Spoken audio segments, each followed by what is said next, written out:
The Kansas Jayhawks are more so regarded as a basketball school than a football school, winning 2 national championships over the last 2 decades. But what if I told you I'm going to take over their football program and bring them more success on the gridiron? You heard that right, folks. It's part of a series where I'm rebuilding your favorite teams in CFB26 until CFB27 drops. I'm taking the Kansas Jayhawks and turning them into national champions. So for the side quest for this rebuild, Kansas plays in-state rival Kansas State every single season. So here's the twist to make this more interesting.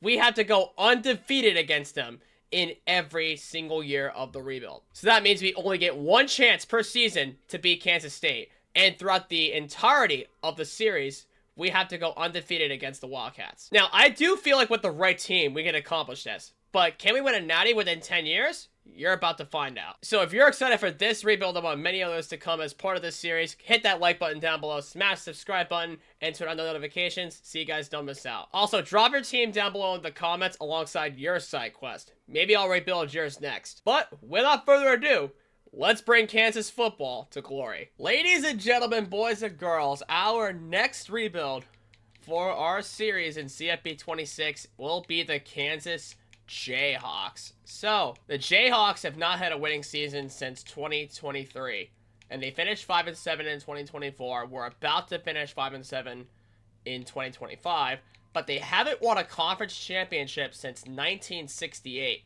That's how bad they've been on the gridiron over the last few decades. Their basketball success is unmatched, though, winning 2 national championships over the last decade and a half, I would say. That's besides the point. Point is, we gotta give them success on the gridiron, so you know what time it is. Let's sign them papers and get into this rebuild. The star of this team going into 2025 is obviously going to be our quarterback, Jalen Daniels. But we are, in fact, going to lose him this coming season because it is his senior season, as you see right there. But freshman quarterback Isaiah Marshall with impact development traits alongside Cole Ballard may end up being our tandem. And David McComb, who also has impact development, may end up transferring to the pro potential. And in our running back tandem, LaShawn Williams and Daniel Heshaw Jr. are both going to be bowing out. So a lot of our offensive weapons are going to end up transferring, which is going to be a huge hole for us because also Emmanuel Henderson, Bryson Canty, and Levi Wentz are all going to transfer out, which leaves us with Cam Pickett, sophomore Keaton Kubeka, and Jackson Cook, the true freshman. So unless we pick up some weapons, it's going to be pretty rough. So at least our left tackle is going to be solid. Our left guard is going to be solid. Bryce Foster, our center position, desperately needs some help because he's going to end up graduating. And our right guard position needs some help. And our whole right side of the line needs a lot of help. So the defensive side of the ball, they'll figure out themselves. But our point of emphasis going into the recruiting board is obviously going to be helping out that right side of the line, as well as picking up the weapons that we need coming out of the transfer portal. So we're going to have to let the defense handle itself, too, in the portal. In 2025, Kansas has a win over Fresno State, a win against Wagner, which is the FCS school. They lose to Missouri. They beat West Virginia. They lose to Cincinnati. They beat Central Florida.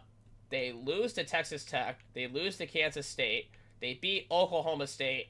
They lose to Arizona. As part of a 3-game downfall, too, they lose to Iowa State and they lose to Utah, finishing 5-7. It's going to be very similar to the Arkansas rebuild, but we're on a 5-year contract, unlike Arkansas, where we started on a 1-year contract. So coach firing is, in fact, turned on for this, but there is going to be less of a chance considering that we are going to start, 5-7. We are a 3-star prestige school, so we do have a decreased chance to pick up 5-star recruits. If any 5-stars are going to be interested, we're going to have to pick them up big time.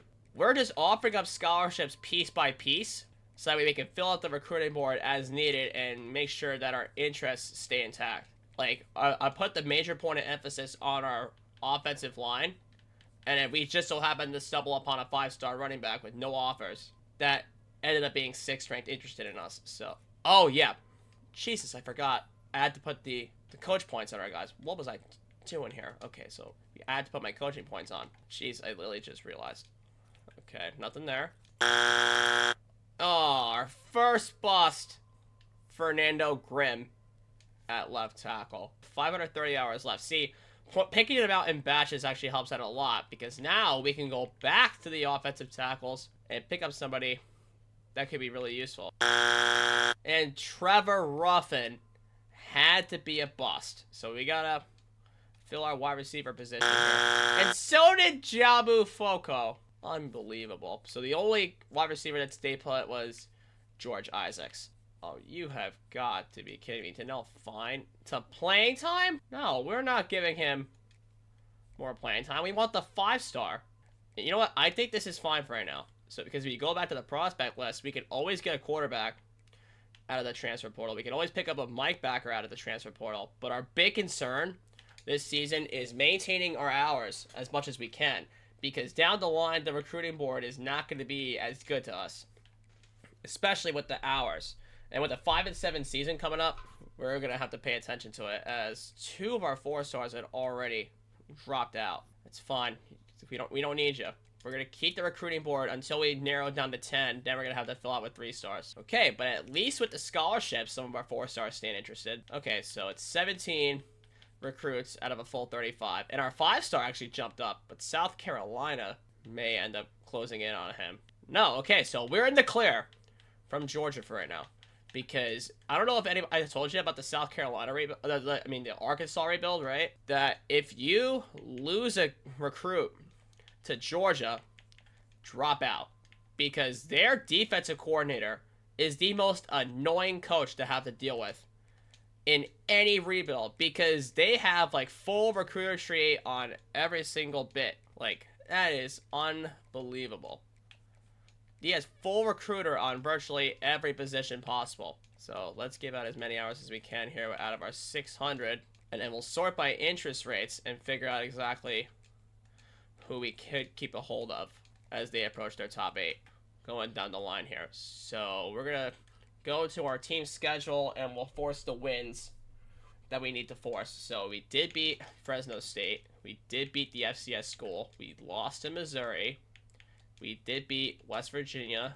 We lost to Cincinnati. We beat Central Florida. We lost to Texas Tech. We lost to Kansas State. We beat Oklahoma State. And then 3 straight losses at the end to fill out our 2025 schedule. So we should be 5-7 going down the line. And every now and then we'll double check just to make sure if we're accurate with all the scheduling. As we got to our first win against Fresno State, and it looks like some more guys dropped out, which, again, is fine. If we keep the board to a minimum and just go all out in the transfer portal, we should be able to just lock up everybody. And then if we have to, if we get below 10 recruits, we'll just fill out with any 4-stars. Okay, so we're just going to offer up the friends and family and offer up the rest of the hours now to anybody that stayed. Feel like because this is going to be more intensive of a rebuild, I think we should just offer the lower bit of hours to those who we really should try and lock up. And then until they hit their top 5, which I think Danielle Fine is going to end up being in his top 5 by the time we get to like week 3 or 4, we're going to be fine in the long run. Didn't get any dropouts yet. No top 5s either. Which is honestly a good sign because we can monitor the recruiting board for any deal breakers too as we get into the Missouri game. We did get 70 more hours, and it looks like a lot of our guys hit first and second interested because of this. We only have a board of 13 that we can pay attention to, so we can always monitor the recruiting board and figure out who we're up against. Okay, so we went past South Carolina on Danielle Fine, our 5-star, and then Texas, Ohio State, Houston, and Texas A&M offered up on Nelson Tam here. Okay, same thing pretty much with Eric Maldonado, but I am gonna have to keep an eye on Texas and Texas A&M because of the pipeline. For Taryn Heflin, we're gonna have to monitor SMU, Oklahoma State, and TCU. There's really not much positions we have to fill necessarily, but if we have to fill the board up with 3 stars, that'll be fine with me before the transfer portal period, because these 4 and 5 stars are our big targets in the recruiting portal coming out of high school. Okay, so Quincy Battles did reach his top 5, and Tennessee, we have to beat out the job for. Let's put him on for Oklahoma State, because I'm pretty sure we're going to want to fill the board up with compliments as more people reach their top 5. Considering that we have a Sam linebacker, we have a right edge that we can fill a compliment with, and nobody else has hit their top 5. Nobody raised interest besides Russ Ream here. And Earl Johnson basically stated where he is. And everybody else is still in first place because of the hours. Okay. It seems like a lot of guys have risen up in interest, and we got a lot more top 5s now that we can look forward to getting visits out for, as West Virginia is coming up. And yep, this is where things get complicated, because this guy's with brand exposure is going to be a pain in the ass to deal with. Okay, running back, offensive player. Okay, so you know what? Let's try and stack Donnell Fine up for week 12. We're going to get him on for a later visit because he is in first place. And we want to stack up that hole as much as we can. So we can try and take a guess at a sell. What else offers playing time and pro potential at the same time? It is Football Influencer. Alright, let's get that covered. Now, I'm pretty sure the brand exposure deal breaker is not going to be fixed on Eric Maldonado. So if it doesn't get fixed by the time he reaches his top 5, then we're just going to have to drop out of the race for him. Okay, and Taryn Heflin has a compliment with our 5 stars, so let's take care of that. So it's between Grassroots and Hometown Hero, but what offers the better grade? Okay, it's got to be, yeah, it's Hometown Hero. And yeah, see, the brand exposure deal breaker is going to get us on a lot of these guys here. Because look, oh, this guy's playing style. He's a gap specialist for a defensive tackle. And we got 2 of them here. Defensive rush yards per game. So we are not the best run defense by far. And we are running a 4-3 multiple defense when I came on here. So we're going to have to monitor these guys and hope they get fixed. So we're going to have to try and figure something out here. So everybody now has 40 to 50 hours. 45 or 50, depending on what the pitches are. But we do have 30 hours to save until deal breakers end up getting fixed. So West Virginia is up next, and this is going to be a win. So that's going to hopefully fix our brand exposure deal breaker. If not, definitely our playing style deal breaker. And Battles did in fact reach his top 3, and he's still keeping us in contention. But we have to look back and hope our deal breaker gets fixed. Okay, so Quincy Battles' deal breaker is in fact fixed, but I really don't think that we're going to win it out here. So, you know what? We're going to have to hard sell on whatever his case is and do a last-ditch effort. And as for Khalil Hill, we can schedule for a visit. Okay, but he does have a competitive, so I do think that we should book him for the bye week in week 8. Get him on a little sooner. Alex Newcomb is ready to go for a visit. Yeah, let's get him on for week 12. See if there's a compliment. Can pitch a soft sell with whatever hours we have. And we're just going to have to take a last-ditch effort on Quincy Battles. And then if... Okay, we're pretty far ahead on Maldonado. If his brand exposure deal breaker doesn't get fixed, then I don't know what his case is going to be. So we're going to have to sim ahead and hope we do get some guys. Okay, so nothing yet. But we did get top 5s. As we get into 4-0 Central Florida. Wow, we're going to spoil their season. That is for sure. Okay, so Nelson Tam will be the final meeting for the bye week there for Donnell Fine. We can try and land him real quick. And look at that. Our D tackles are back on deal breakers. Because the playing style is just not there. And you know what? If by the end of the season we have to fill up the board with 3 stars, it'll be completely fine with me. Okay, did we get this one right? We did on Alex Newcomb. That's why he stayed. We do have hours now, so we can do that. And then did we get this one right? We did. Perfect. We have all the visits scheduled on everybody who's interested in staying, and we do have 10 recruits on board. So we're just going to have to hope for commits at this point as we get into a win against undefeated Central Florida. That'll be really something to spoil their undefeated season. And yeah, you figure because of the deal breaker, we lost Quincy Battles to Tennessee. Honestly, it was a good thing we took off the hours while we did. Because, oh my god, Earl Johnson's in his top 3, and Kansas State is beating him out for it. And we're probably going to end up, yeah, we're going to end up losing to Texas Tech. Yeah, the deal breaker hasn't been fixed for him in Khalil Hill. So yeah, we're going to also just drop out. But we were the only school that offered him. It's unfortunate, but Earl Johnson in Kansas State. So the sway didn't work. Okay, so we're going to have to find something else to sway with. So it could be campus personality. Yeah, let's try and sway away on Gamer. See if that pitch works. And if he stays, that'd be great. But Taryn Heflin to Oklahoma and TCU. But the good thing is he is still in his top 5. So we're going to have to offer something else here. So we're going to have to soft sell on Hometown Hero. And then sway away on something else. Okay, we can actually try and do Conference Legend. Because compared to Hometown Hero, it actually is a better pitch, so we can sway him away on that.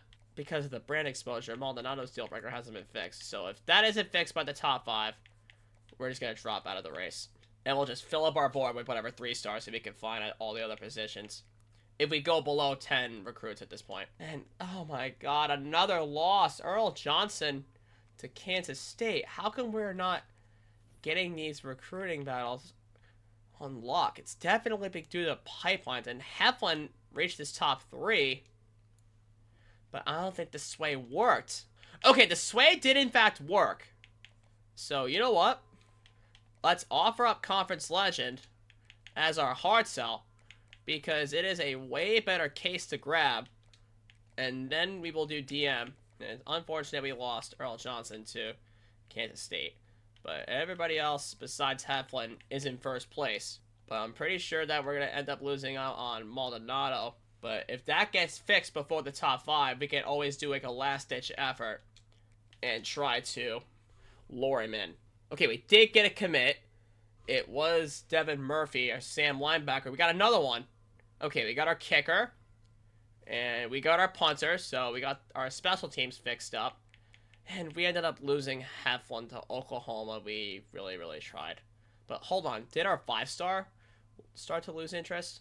No, he didn't. He's in his top 3. But playing style on Alex Newcomb. I've got to be kidding me. As we're going to get into Kansas State. He's a physical route runner. And it's going to be receptions. Guys, this recruiting board really, really sucks. Because we're losing out on recruits that... Oh my god. Ream to Arizona State. Okay, you go figure it'd be pipelines. So we're going to have to try and offer up something else as a last-ditch effort. Sell on Hometown Hero. And then sway on anything else it could be. We do have all X's and check marks, so let's see. Okay, yeah. Let's go with, Conference Legend. See if he can get that A- up to a check mark, but freaking playing style too. Okay, so he is kind of far. Why playing style? Are we not giving the ball enough to our receivers? So we are, in fact, below 9 recruits. We do have 350 hours, so let's see if there's any leftover 4-stars that we can potentially grab and pick up here. Hey, there we go. Our first gem, Tommy Maja at 3-star right guard. We'll take that as a gem because of the potential he's got. And another one, left guard, Corey Robinson. Let's go. We can offer that up. And another one at right guard, Greg Bigsby. Wow, so 3 straight gems at guards in a row here. That is honestly quite something here. And Vince Kashama has nothing to offer. Okay, so you know what? Because these guys are gems, we can send the house on them, get their attention. I'm pretty sure there's other schools that offered him. And you know what? This guy's a 4-star running back. We should just send the house on him. And then do contact friends and family on Kashama, try to get his interest. Okay, we're definitely gonna have to beat out Arizona for him due to the pipeline. But I do think with the Week 12 visit coming up, which hasn't happened yet, and he does have a compliment with Nelson Tam, our tackle. So I really do hope that helps. I mean, we can fill up the board with visits as they come down the line, as we're gonna get into our loss against Kansas State. And we're in a recruiting battle with Isaacs and Iowa State. And Russ Ream hit his top 3, and we have to beat out Arizona State for him.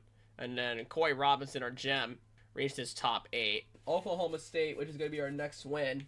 Okay, none of the pitches were fixed. Unreal. None of our pitches got fixed. Maja got 4th, Robinson got 7th, and Bigsby got 6th. So we'll keep things the way they are. And then Isaacs. This is a guy that we're going to have to address here. He's in his recruiting battle at top 2 with Iowa State. Same tier pipelines, but we have the Utah visit. That's going to be a problem. So it's probably going to be a last-ditch effort. So we'll have to sell on Star Search and then try and sway away with whatever pitch works. C- on Primetime Player. Okay, so the only pitch that it could really be is Primetime Player, which honestly doesn't offer a good enough grade. C- A+A compared to, yeah, it's not going to work.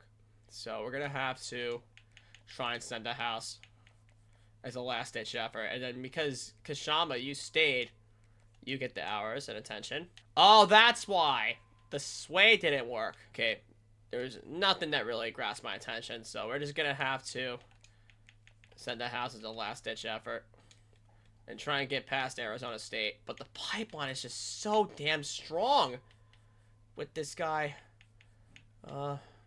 Russ Ream on Arizona State. So I guess we're just gonna have to hope that our 5-star commits potentially as we get into Oklahoma State. If we do get a commit, we'll fill out the board with 3 stars potentially. And nothing yet still.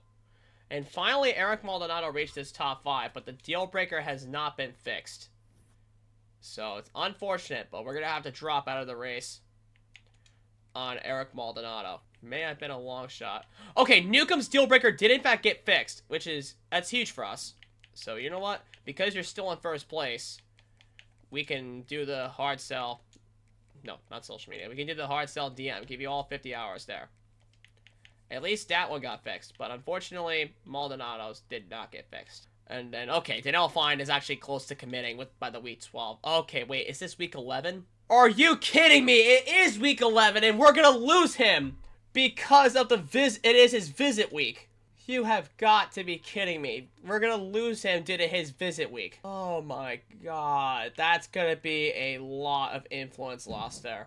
That is gonna be a massive loss if we're gonna end up losing to Arizona as part of a 3-game losing streak, and we're gonna end up losing Danielle Fine because it is his visit week. Yeah, we ended up losing interest because of that visit week, and we're gonna have to try and pull a last-ditch effort. And oh my god, Majo is locking us out the championship contender.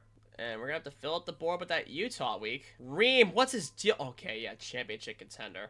We did end up passing Arizona State, though. Why do you care so much about winning a championship? And we lost out on George Isaacs to Iowa State. And, okay, so it's a Georgia offensive player. So we're gonna have to keep to within his top 5 doing that. And then if Majo doesn't get fixed by...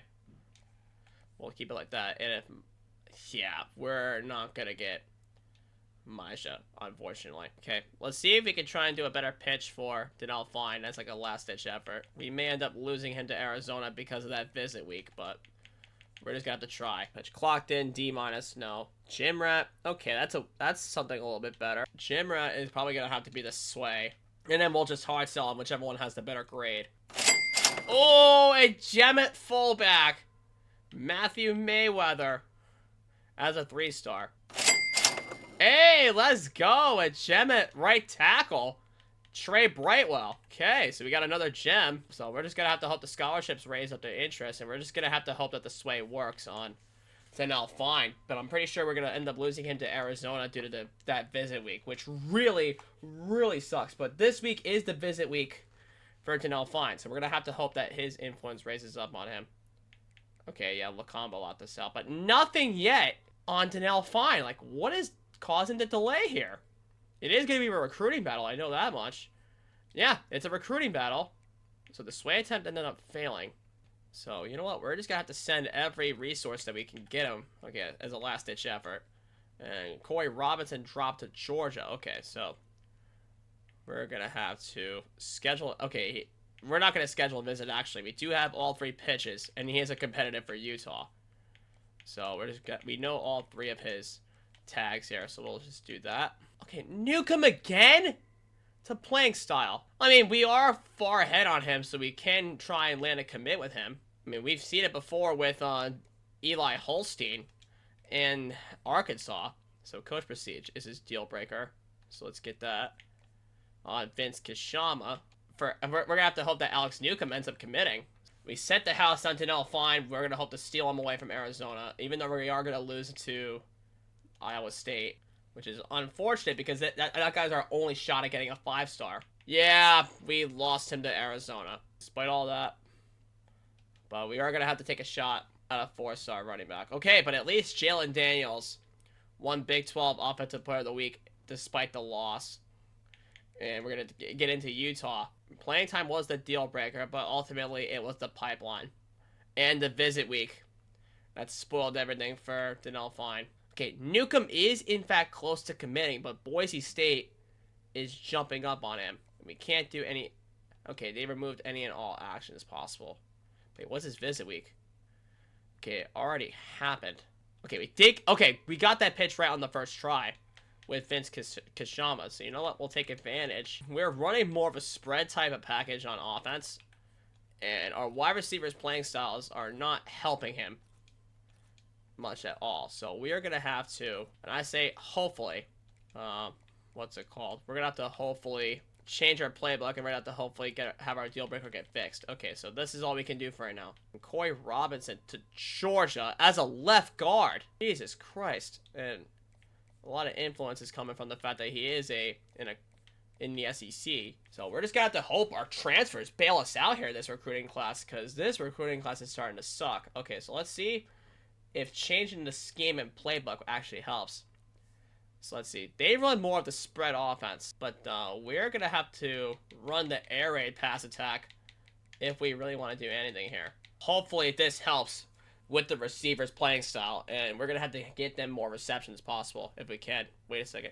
We did end up getting Newcomb as a 4-star wide receiver. That was actually the perfect playbook change right there. Unfortunately, we ended up losing Corey Robinson to Georgia. But thank the Lord that we ended up getting Alex Newcomb. That playing style change, that actually helped us out in landing a 4-star wide receiver. So he'll be one of our top weapons. But I do have a plan going into this season, this coming season at least. I do have a backup plan. We are going to go after my guy. If you know what I'm talking about, this is episode 6 of our rebuild series, and this guy has been around for 3 rebuilds. Okay, so from what it looks like, yeah, we're going to keep our offensive coordinator because I changed the playbook and his prestige basically stay the same, but we're going to fire our defensive coordinator if we want to change things up a little bit. So we're going to have to run the 4-3 multiple, and we're going to have to keep our coach prestige up a little bit high. It is USC with the 10th seed that won the national championship over #1 seeded Michigan. Okay, we hired this guy, Dennis Fries, to be our defensive coordinator. He was a former head coach, too. Okay, and he is a motivator, so that honestly could really help as a motivator. So let's actually sim ahead to the players leaving and make our persuasions before we get into the transfer portal. Oh, we got a commit! Okay, we got Greg Bixby, and then let's send to the transfer portal, and let's see if we can try and execute our plan here. We did, in fact, fail once with this in our last episode with Arkansas. So if you haven't seen the Arkansas rebuild, make sure you go check out the video. I'll put the full playlist of my rebuilds down below in the description, so that way you guys can go check that out. So, meantime, let's see the draft results. I know we're going to get our center in round 3 of the NFL draft. Congrats to him. Huge congratulations to him. But the transfer portal time. We have 405 hours. My plan going forward is to get this one particular wideout. You know him from my previous rebuilds as the GOAT. Quincy Porter. Can we get him on for Kansas? There he is! There he is! Quincy Porter. Let's go. We need to get him. We need to lock him up. So we're going to favorite him. Put him at the top of our board. Offer him a scholarship. Don't even bother scouting him. We're just going to send the house. Let's check his overview real quick. Okay, so South Carolina, Western Kentucky, Arizona, FIU. Okay, FIU is in fact there. So he will be our #1 wide receiver target going forward in the transfer portal. Okay, so let's go after some key transfers that we may need. First, quarterback. J.J. Cole from App State. We can try and get him. Alberto Mendoza from Indiana. Honestly, if we can land him, that would be huge. And we need another one. Let's go with Braden Streeter. And then running backs. Deshaun Benjamin from Rutgers, as well as Tay Meadows. And then more wide receivers. Okay, we did get Quincy Porter. We're also going to try and get Frederick Moore from Michigan. So we're going to have to drop one of our pro potential guys. So you know what? We'll just drop Tay Meadows because Rutgers is a really good school for him. I think we're just going to have to drop Tracy Tune himself if we're just going to rely on a transfer to be our running back. So yeah, we're just going to drop him out of the race. But Alberto Mendoza, that's Fernando's brother right there. If we can try and land him, so yeah, we have 2 of our transfer portal favorites, Alberto Mendoza and Quincy Porter, to be our top guys. So the key thing with the transfer portal, right, is to stay in first place with any and all of our recruits here. And you really do not have to scout anybody in the transfer portal. You just have to stay in first place with virtually everybody. So we're just going to contact friends and family with the already pre-interested guys here. And if anybody drops out, it's on them. But we have Alberto Mendoza on lock, and we have Quincy Porter on lock. So that's our offensive side of the ball. And if Braden Streeter drops out, that's on him. So we're just going to have to hope that any and all these guys commit at some point. Especially with the visits that we already scheduled. So our guy to monitor is Quincy Porter. And our quarterback to monitor is Alberto Mendoza. That's who we're going to go after. Okay, and Quincy Porter is in fact first. And Alberto Mendoza already reached his top 5. So we can start working Alberto Mendoza into the picture. Okay, Quincy Porter did in fact reach first place. Dropped below everybody else. FIU still hasn't offered him. So he could be off the table this season for everybody. And Alberto Mendoza, one of the best quarterback transfers by far. So let's put him on for, let's actually put him on for week 3, because we can get Quincy Porter to be a complement with Alberto Mendoza. So playing time, and we just gotta hope that we get any last minute defensive recruits to be first place interested come the transfer portal period. Because the longer we keep them on their radar, the longer they're gonna have to stall. Okay, so Alberto did reach his top. Okay, he is visiting, and Quincy Porter is still in first place. That's a good sign. We want this guy to be our top wide receiver going forward. And he is ready to go for a visit. So we are going to put him on for week 3 to pair him up with Alberto Mendoza. And we're just going to keep the hours the way they are.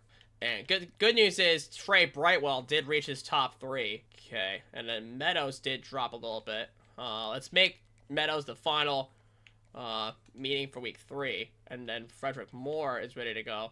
But we don't have the hours. I think by week 4, we're going to have to hope for commits, and we're going to have to offer up scholarships to any and all defensive players who are first interested. So that way we can try and get them to commit. Okay, and Quincy Porter is in first. So is Alberto Mendoza. The visit really did help with that. That is absolutely perfect, matter of fact. And we do have 100 more hours. So we just got to hope. Okay, yeah, we're going to get Quincy Porter this year. No other school offered him. And then Alberto Mendoza, if we keep things the way they are, he's going to commit. And then no other visits are on tap for week 4, but Manny Kosar, we may end up losing to the transfer portal. Yeah, Frederick Moore playing time. I'm sorry, but Quincy Porter's my guy. You gotta go. Wait, can we pull a last-ditch effort on Micah Strickland? Okay, Army did in fact offer him. So you know what? We're gonna try and pull a last-ditch effort on him. Wait, that's a 4-star transfer from LSU, and nobody else offered him. Okay, so we're gonna get Ashton Stamps. That's a 4-star transfer. We'll get Caleb Merritt. Yeah, it is going to be a last-ditch effort to try and get defensive talent, but I was so focused on the offensive side of the ball that I basically just lost any and all attention to the defensive side.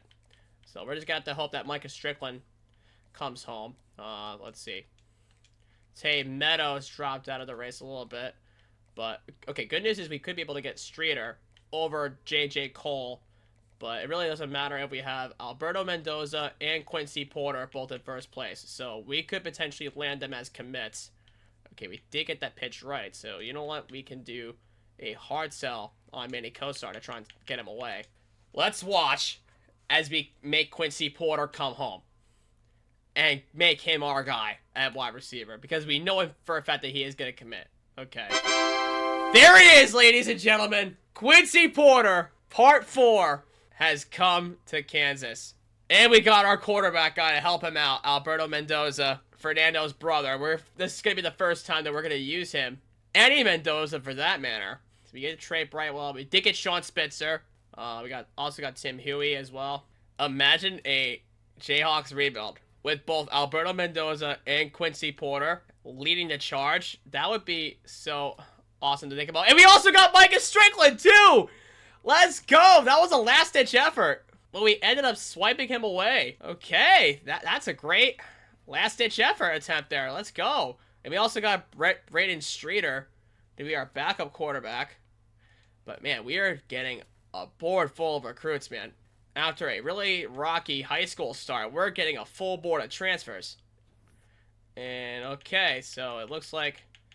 Okay, yeah, we lost Meadows, we lost Wilson. We did get to level 10, so we can get our second Coach Pillar. So we lost Wilson. We lost Micah Pollard, unfortunately. We lost Stamps. Mike Taylor. Okay, so did we at least get a running back? We did. Okay, we did get Deshaun Benjamin. That's perfectly fine with me. And then there's our guy, Quincy Porter. And both of these guys are transfer freshmen. So we're going to have them both on for 3 years, which will be a great pair for the University of Kansas to go to work. So screw Isaiah Marshall. Because of the air raid pass attack and his playing style, we're going to have to rely so much on Quincy Porter, who's now a 78 overall, but with star development, he'll be absolutely huge for us. So at quarterback, we have Alberto Mendoza with impact at a 74, and he is a backfield creator, which is honestly a really good pitch for us. And he'll definitely beat out Braden Streeter and Isaiah Marshall for the job, but it really depends on how well they develop. So we got Deshaun Benjamin starting at running back at an 80 overall. At fullback, we got Matthew Mayweather with star development, too. That's pretty cool. And then Quincy Porter alongside Keaton Kubeka, Jackson Cook, and impact freshman Alex Newcomb alongside Bryson Hayes. But we have a very solid young core that we have to work with here. Tight end is going to be Hollis Moeller, but I think his development... Oh, yeah! You remember this kid? Carson Brune from the Coastal Carolina rebuild? Yep, we ended up getting him back, so if he levels up a bit more, we can actually use him more. Okay, yeah, Quincy Porter's development went up a lot. He's now an 88 overall at starting wide receiver, and he quickly became our highest rated player. And then Carson Brune actually leveled up to a 76 overall. Alberto Mendoza is a 76 overall, but who won the starting job? Okay, it's clear that it is Mendoza. And then running back Deshaun Benjamin won the starting gig. And then, yeah, Quincy Porter leads all wide receivers at a start development and at 88 overall. Hugh would go figure if he transferred to Kansas. It would be awesome. We did get Carson Brune to be our starting tight end. So we know where this is going. You really don't need to know the gist. So we're just gonna... I'm just going to talk over me moving these guys over. So having Quincy Porter and Alberto Mendoza together is actually going to help this team out an awful lot. And the playbook change really did help out our wide receivers and their playing style an awful lot too. And to the Mountain West, we'll go Northern Illinois and UTEP. Oh, no, not Sam Houston. UTEP. There. And then Louisiana Tech. To the Sun Belt West. You know the gist. But yeah, that's it for 2026. So let's sim ahead to next season and get our schedule going. Now, in terms of our schedule, we have an FCS school first instead of Georgia. So we have Long Island University at home. Then we have Missouri. Then we have Middle Tennessee. They got those guys right. Next is West Virginia. Let's see, there. Oklahoma State there, Central Florida there, BYU there, Kansas State. We have the Sunflower Showdown. Utah there. Arizona State should be earlier, but they have them for the Union Jack Classic. Baylor there, and then TCU there. Okay, so they got all of our other opponents right. We just got them all mixed up in Big 12 conference play, and then we obviously have the FCS game to deal with. And let's set up our future recruiting board. Now, we are in fact a 2-star school now, but that does not mean that we can't go after any 4-stars that could have potential interest. We scouted the top 100 for all of our recruits, and turns out nobody has offered anybody just yet. But I do have a gut feeling that we're going to lose a lot of defensive players to Georgia in particular. 2026, this is where the rebuild really starts. We're going to see us scout these guys one bit at a time here. Oh, and we got a bust at wide receiver in Ben Wooden. That's one bust down so far. Oh, we got a gem. The athlete running back, Liati Luvu. And our other gem, which is at center, is a bust in Warren Hare. And really another bust at running back, Clyde Lamar. Well, we got no running backs on tap. Okay, so that's all of our 4-stars, including a gem at running back. Oh. Jared Stacy They bust at right edge. Okay, so 13 recruits stand on our board right now with 40 hours left. So we're going to keep a hold of this right now. Okay, only one guy dropped out in Otis Harper, but we did get Clyde Payne to stay. As for the rest of the guys, we are going to offer up all the hours we can give them. Okay, so we only have one gem, and Otis Harper lot this out. So we have 12 guys interested. So we're going to send the house on our gem. Then we're going to contact friends on everyone else. So most of our 3-stars are first interested, but we do have 125 hours. So we could get some replacements here. Let's actually look for a quarterback. Let's get a quarterback, and then let's go for some O-line. You know that the visit is going to be expensive considering that he is in Jersey. Oh, a gem! 3-star quarterback, Eric Thompson. Way to take the shot in the dark, I guess. We're just going to send the house on our gem, and then keep the interest on our other 3-stars down below. Okay, so we are perfect right now. So we'll look through the depth charts and figure out exactly, okay, yeah, 4 stars build out. But Liati Luvu is still there, thankfully, as we get into our FCS game. Wale, Ferris, and Goda had to drop down. But good news is the scholarships held up as they are still interested. Okay, we have 70 hours, so we could use them towards one more recruit. Oh, really, Haslam? Really? You had to be a bust? Come on now.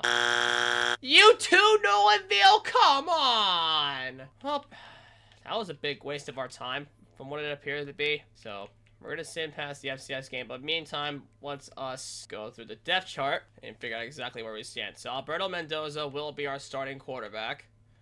Running back is Deshaun Benjamin. Wide receivers, Quincy Porter, Bryson Hayes at a 79, and Keaton Kubeka at a 76, followed by Alex Newcomb. And then tight ends will be Carson Bruin, who will get the start. We're a decent enough roster. A decent enough roster that it should beat teams like FCS East, but you never know. We had upsets like that happen to us before, but we're going to take the shot in the dark and find out exactly what happens. Okay, we did in fact win, which is a strong start against FCS East, but now the big one. We get our first big rivalry game against Missouri, and already Eric Thompson, our first gem, is ready to go. Let's just build around Eric Thompson, put him on the bye week, and then we will take any shots in the dark we can here. And Matt Banks is ready to go. It's a corner, so we'll put him on for the Central Florida game. Campus personality, we'll do a soft on that. And then Tobias Ringo is ready, and he does have a compliment with the Central Florida game. Oh, but this time it could be the clutch instead of campus personality. So, you know what? Let's do it. Clutch. And then Dalton Nestor is ready to go, and he does have another compliment for the Central Florida game, so let's put that up. So we're gonna get into our first play game and get a first taste of our roster against Missouri, who is an 84 overall team. But meantime, let's check out our uniform combinations. For Kansas, we have the all blues for home, the all white for the away look.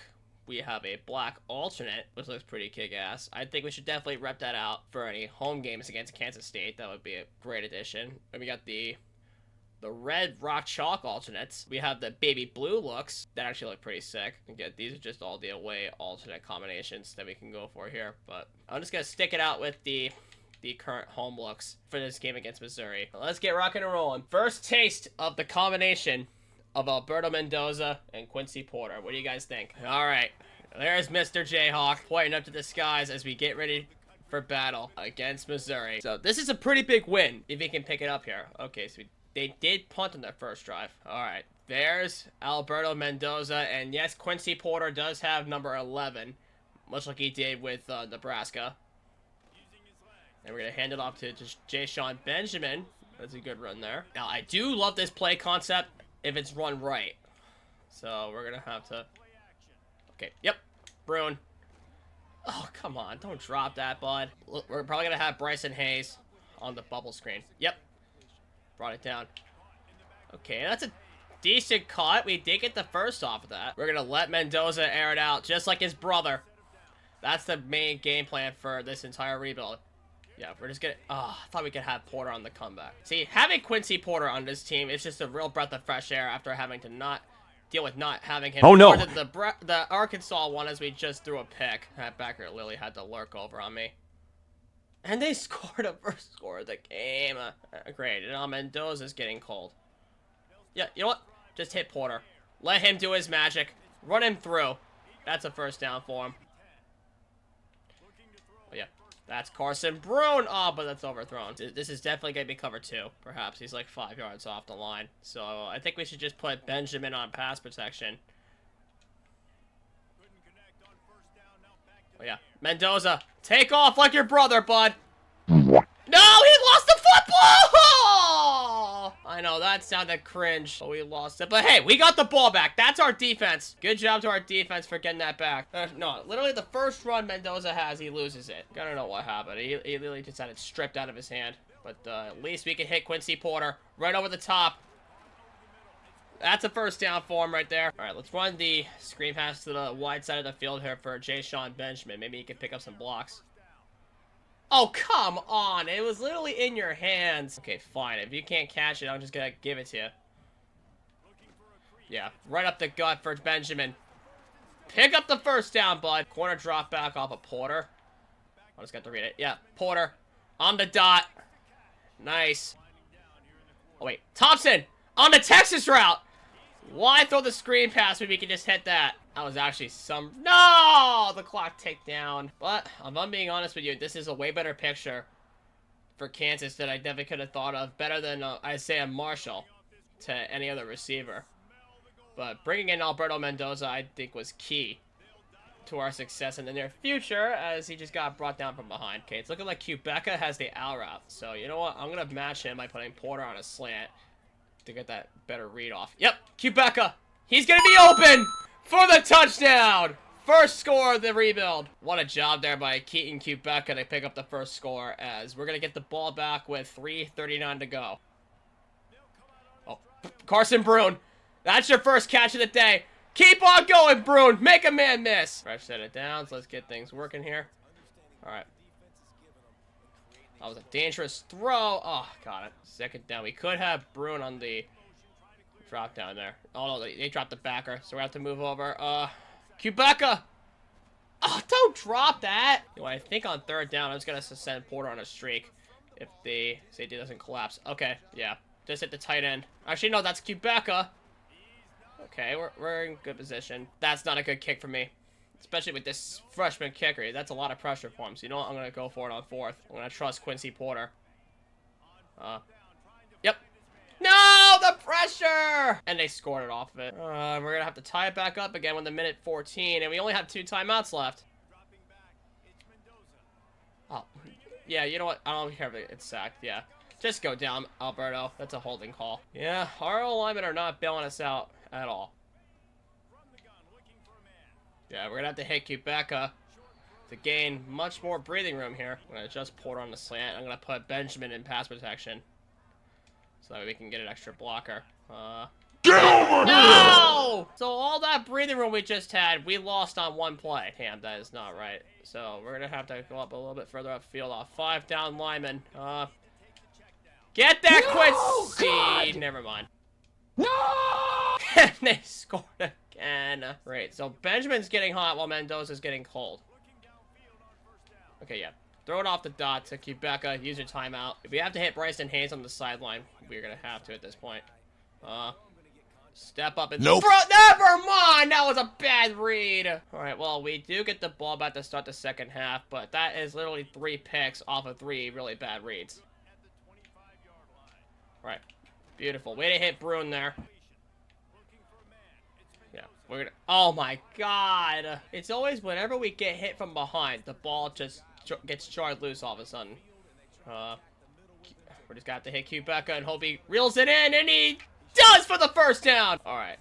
Looks like the quarterback's back in shape, so the safety is shaded off to the backside. So you know what? I'm going to send Porter on a fade. Okay, he's starting to collapse over just a little bit. Not in my house. No! A sack! Damon Wilson from Missouri. That's his 2nd sack today. Come on. Catch that, Bryson! Ugh. Well, every time I try to chase the deep ball, we end up getting sacked because our O-line's not bailing us out at all. Come on, Quincy. Get there! Oh, come on. And we're going to have to give it away again. And that's going to go out at the 15. And please don't tell me they score again. No! Great. Now we're going to be down 28-7 in the first game we played for this rebuild. Because our and that, oh my god! It's always whenever I try to make a play, that defense comes through. It's gonna take a miracle to come back from this bad of a lead. It's always whenever I try to make a good play, the defense just is not bailing me out here. I need some kind of big play. Wait, I think Porter hasn't beat out. Porter! He's got it! That's your first big play! Finally, you get on the board. You're gonna need a lot more than that, though. Okay, they did kick a field goal, but I don't know about how this team's gonna catch up, though. No way. Oh, got the hand in there. I'm just gonna watch that high safety, potentially. Wait. Oh, I thought for a second he had that reeled in for a pick. Well, now it's 3rd down, so... Wait, why did we just change the play? Like, I'm really just pressing buttons way too fast. Oh, wait. Quebeca! Run upfield!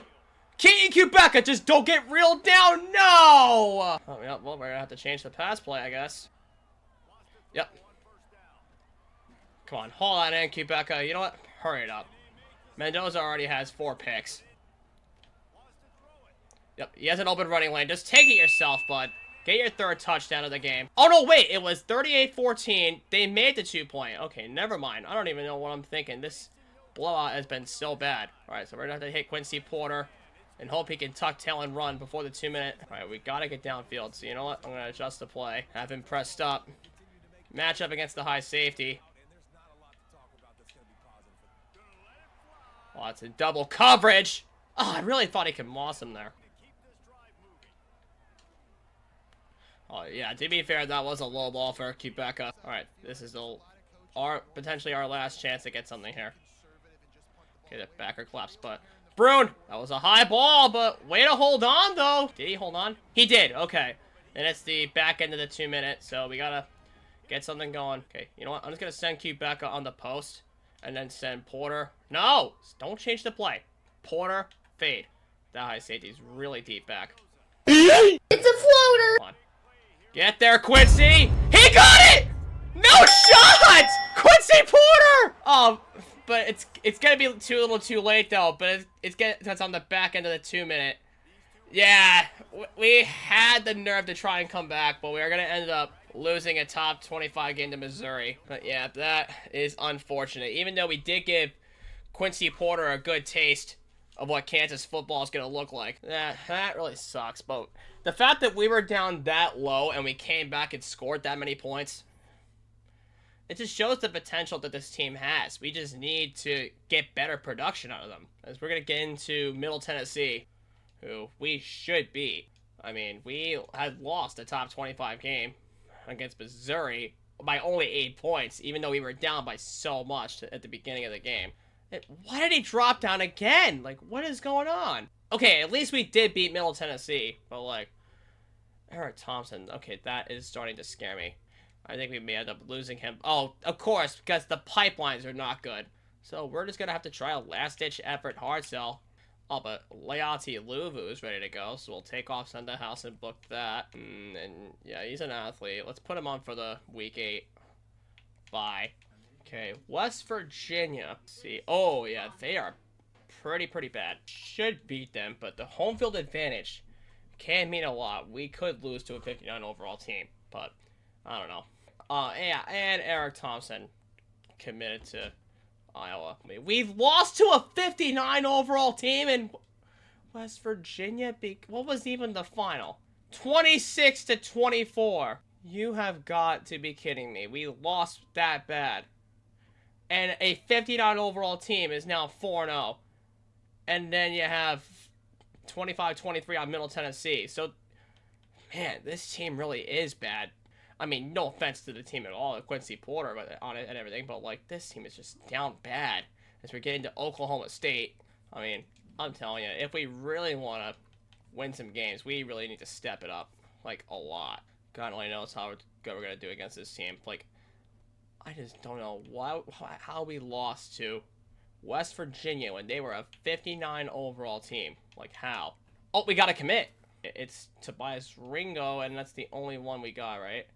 Okay, Matt Banks is visiting this week. God only knows. And, yeah, we lost to Oklahoma State. It's always the road games. Okay, Central Florida. We have a lot of visits on the table for this game. Kansas State is now unranked. Okay, so pretty much everybody down the road is unranked except for Missouri. And look at that combined opponent record, 33-16. That's how bad our schedule is right now in the Big 12. We've got UCF, BYU, then Kansas State. Then we have Utah, Arizona State, Baylor, and TCU. I think we should trust the sim on Central Florida, even though we do have a stats visit. Wait it out till Kansas State and then play any one of these 4 teams. And one of these 2 teams at home, Arizona State or Baylor, depending on what the better matchup or what the better stakes are going to be. So yeah, let's check the overall matchup on Central Florida, which again is very even, but again, I don't trust this sim. We need to start winning some games here. So we have to win this game at home against Central Florida if we want any chance at going anywhere. Like, our record right now is above 5-7. We did get Clyde Payne, a free safety, and everybody else is... Okay, Jacques King is visiting this week. You're serious? We lost to Central Florida. So you're telling me we're going to be in for, like, a major rebuild process here. Are you kidding me right now? Sam Cohn. A bust at left edge. So we're just going to have to hope the scholarship holds up with Brian Oliveira here. Did get Jimret right, though. So he is in first place still. So we got to hold here until things settle up. As we get to the BYU game, which, again, very even, but with this sim, which I don't trust that at all anymore, we're probably going to end up losing that. Yeah, we lost that too. What are even the finals? How are we losing these games here? Okay, 35-14. Oklahoma State 22-19. Unbelievable. And we lost to BYU 34-7. We're definitely going to have to fire our coordinators if we want to go any further. And we need some major help on the defensive side of the ball. These Big 12 offenses are going to be a nightmare. And we did get a gem at defensive tackle Trey Ellington. So we're going to have to sit past the bye week and hope that some recruits come by. Because it's starting to get, like, nonsensical bullshit sems, apparently. And we're going to get into our second play game of the season against 4-3 Kansas State in the Sunflower Showdown. So we desperately need this win. Otherwise, things are not going to look as pretty. Again, it's a very even game here. Okay, Liati Lavu is on the verge of committing. So if we get the win, it'll help out a lot. So we'll get right into this game in our first game as part of our side quest. I forgot to remind you about the side quest. We have to go undefeated in the Sunflower Showdown against Kansas State. So if we lose any game against this team, it's automatic fail. So let's get this going here in the Sunflower Showdown against Kansas State. Let's get it rocking and rolling here. Yep. Oh, why did I throw a Porter? I meant to throw it to the Drags. Sorry, the stadium pulse has got me up a wall right here. I don't understand how. Yeah. Pressure's so real, I can't even get the ball off. And I want to go for it on 4th down a lot of times, but the problem is I can't. And I don't want to punt the ball either. Okay, yeah, we at least have an open run here for Carson Bruin. At least our tight end's the old reliable. And this game counts towards our side quest, so we honestly have to put something together and win this game. Yeah, dump the ball off the Porter. Okay, now the stadium is getting quiet. Because we're driving on the field again. Quebeca! Don't drop it! Great, now that's gonna liven up the stadium again. Yeah. It's all your fault, Keaton. Come on, make up for it! No! No! That is literally the second time that's happened to me! I can't get the throw off and he gets scooped on. Oh my god, what is this rebuild? Oh no! And great, now he's hurt because of that throw. And they scored off of it. I mean, good news is he's back in the game, but bad news, he is cold as a snowflake. Yeah, he's making all these bad throws right now. He can't even throw it deep to anybody. And every time I try to want to hit Quincy Porter, the throw ends up being bad, or he just miss. I don't even, you know what? I don't even know what to think anymore. Like, this is, like, absolutely ridiculous. Nope. The one time I make a good read to Quincy Porter and the DB just steals it away from us. Like, what is this Kansas State defense doing against us right now? Okay, I think we finally no, we do not have him beat. He's gonna have to moss him, and that's exactly what he does for a touchdown. Okay, that is the reason we picked you up, Quincy Porter. To liven up this team. Okay, we're at the 50-yard line, so you know what?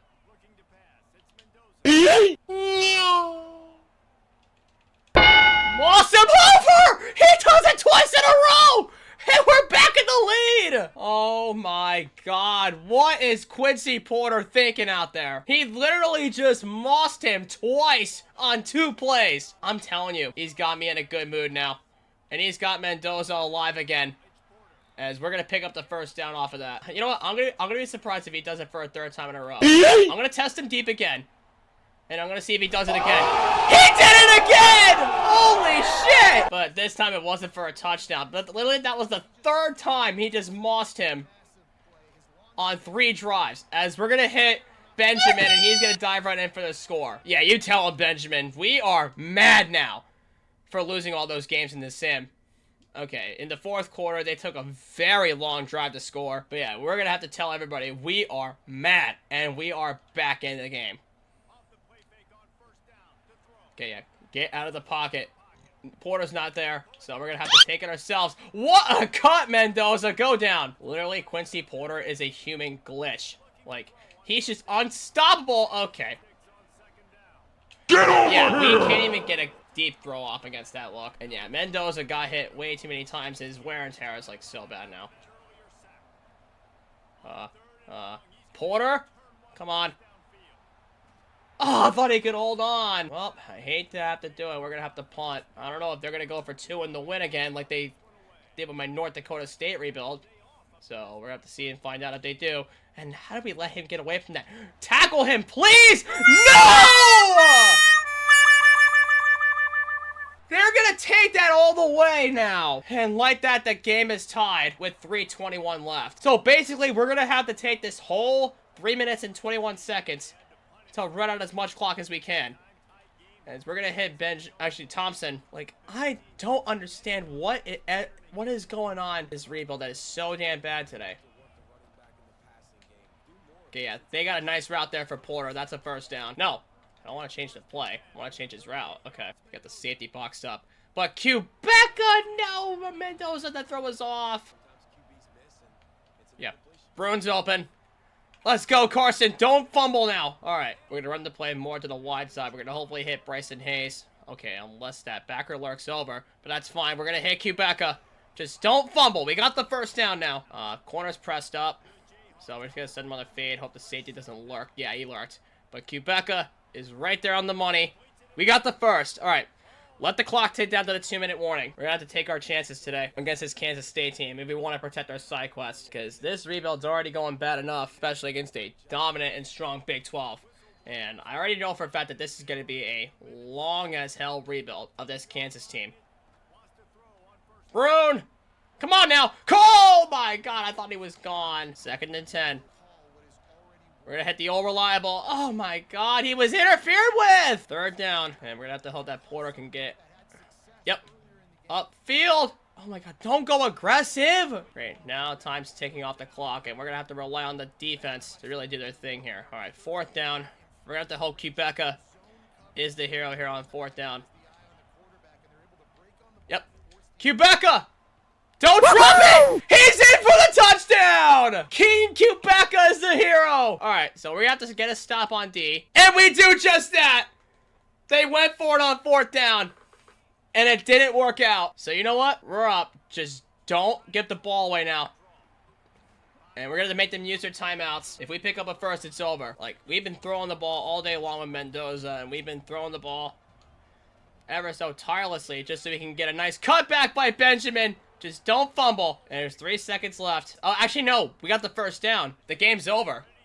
They don't even need to use their final timeout. We're going to go get our 1st win in the Governor's Cup against Kansas State, as we're going to win 35-28. And that win marks our 1st victory. So if that win wasn't enough to convince any of our recruits so far, I don't know what will at this point. Okay, we did get a commit, and it was Duke Duhan. Oh, we got another one. And it is Keon Wentz. And we did get Cam Morton. 3 more commits on board, and we lost out on Bank. I highly doubt that we're gonna win out and become bowl eligible, but at least we did go 1-0 against Kansas State, if I'm being completely honest, as we're gonna get into this game against Utah. I mean, to be fair, we're building around a very young core, so if we can get as much commits as we possibly can, so we have 5 recruits committed right now. Oliveira ready to go. Let's get him on for the first visit for Baylor. I think I know what his pitch is. Conference prestige and playing style. It is going to be Sunday player. We do have more hours, so we can give Meredith more attention. Okay. Oh, we're so close on Tulane. And his visit week is this week, I bet. We do have 195 more hours, so you know what? Let's actually go to the recruiting board and figure out what to do here. And let's not even bother scouting these guys real quick. We don't have the hours to scout real quick, so whenever we get more hours, we can scout, but not in this instance, not right now. So we are fine the way we are right now. We do have 5 high school recruits coming out right now as we get into this game against Utah. God only knows how this sim's gonna go. I mean, we do have the Arizona State game. We do have the Baylor game to choose from. We beat Utah! Holy shit, what a miracle. And we're going to get into Arizona State. So let me take a look at the team schedule and let's see what the other sims are. We beat Utah 30-12. Okay, TCU is coming up. That's probably more than likely going to be a loss. So you know what? I'm going to trust the Baylor sim and then play against Arizona State because they're 6-3, and then TCU's 8-1 at their turf, and they're a ranked team. So you know what? I'm gonna trust the sim against Baylor and play against Arizona State just to at least guarantee that we're bowl eligible and that we could stay sharp here. 70 hours to work off of, and Luvu is so close to committing. I can literally see it. And then we got Surratt jumped up off of Kentucky and Navy. What happened here? Okay, we got Edmonds to jump up to second. Do know 2 of his pitches, and his deal breaker is playing time. Oh, I think we can jump to a conclusion here that it is going to be clocked in, and then we can do 50 on that. Then what we could do is do 40 on anybody who's in second on the guys that are lower, but we can't get everybody 40. But everybody on the top of our list has 50. So you know what? I think we play the game against Arizona State as the last game that we can jump into for this season, and we'll trust the sim against Baylor, and then we're gonna have to potentially take our L against TCU. But I mean, if we get 2 wins out of the next 3 games, we'll be bowl eligible, and then we'll already have a way better season. We're gonna get into this game against Arizona State on our home turf. I'm making all the wrong reads today. I don't know why. Our O-line is just not holding up for anything right now. And he even gets tripped up. Okay, thank God he dropped a pick. Yeah, and our O-line gets tripped up big time. Like, I can't even adjust anything. Okay, you have to set the safety. It's Yeah, a floater. deep. We got him deep. Run after catch, buddy. Quincy Porter, take it the distance for a touchdown. I knew to make that throw exactly when Quincy Porter beat him deep. And that is exactly why he's my deep threat guy. I know exactly what he's capable of. Okay, it looks like we have our freshman Alex Newcomb in the game. But he can't get out in the open space, though. Yeah, they pulled a stunt on me, but at least Quincy Porter is able to reach over and pick up the first. But you know what? Let's run the hurry up. We're probably going to run that same D concept. Yeah. Kupeka! Okay, way to hold on to that. We're at midfield, matter of fact. Okay, nice Texas route by Benjamin. Yep, just don't fumble. We got the first down. Keep the hurry up tempo going. Yeah. Get over here! And he takes a sack. Come on, get a block from Porter. Okay, that's fine. That's fine.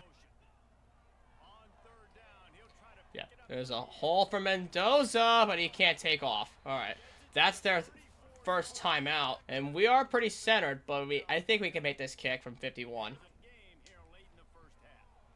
Oh, don't tell me that's no good. Off the upright? Are you serious? And you're telling me my kicker does not have the strength for that? No, I get that he's only a freshman, but we need to develop his kicking power a lot. Get to the outside of your blockers, Bryson. All right, that's good enough for a first down. Okay, yeah. Porter has him on a dot again. Let's go! Run after catch! He's got it! 4 catches, 134 yards. If he becomes the new Randy Moss, I really just won't be surprised. Yeah, just hit it short this time for Carson Bruin. I don't understand why these throws are getting so bad, but I'm just getting bailed out by my receivers just making all these catches. Alright, take off, Mendoza.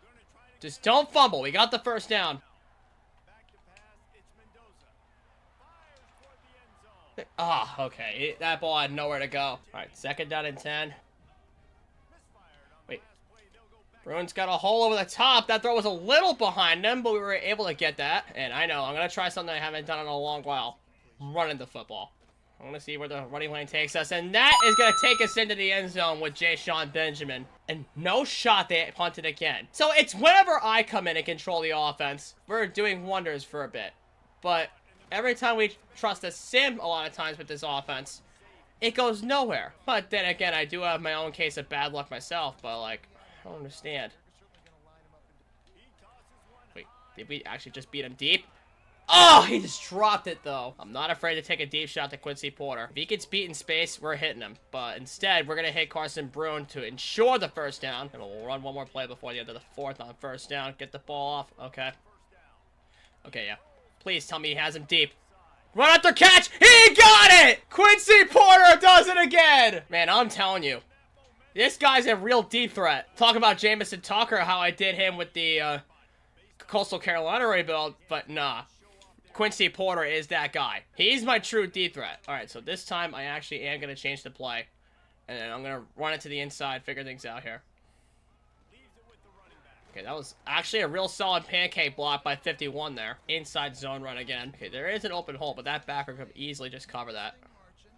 Or we could get dragged down, but not before we got first and goal. But then again, this is an RPO, so if we get blocks held up, that would be huge for Bryson Hayes into the end zone. Okay, we are actually doing very solid here. 21-3 against Arizona State. And this offense is now starting to wake up because of me taking over now, making all the right reads possible.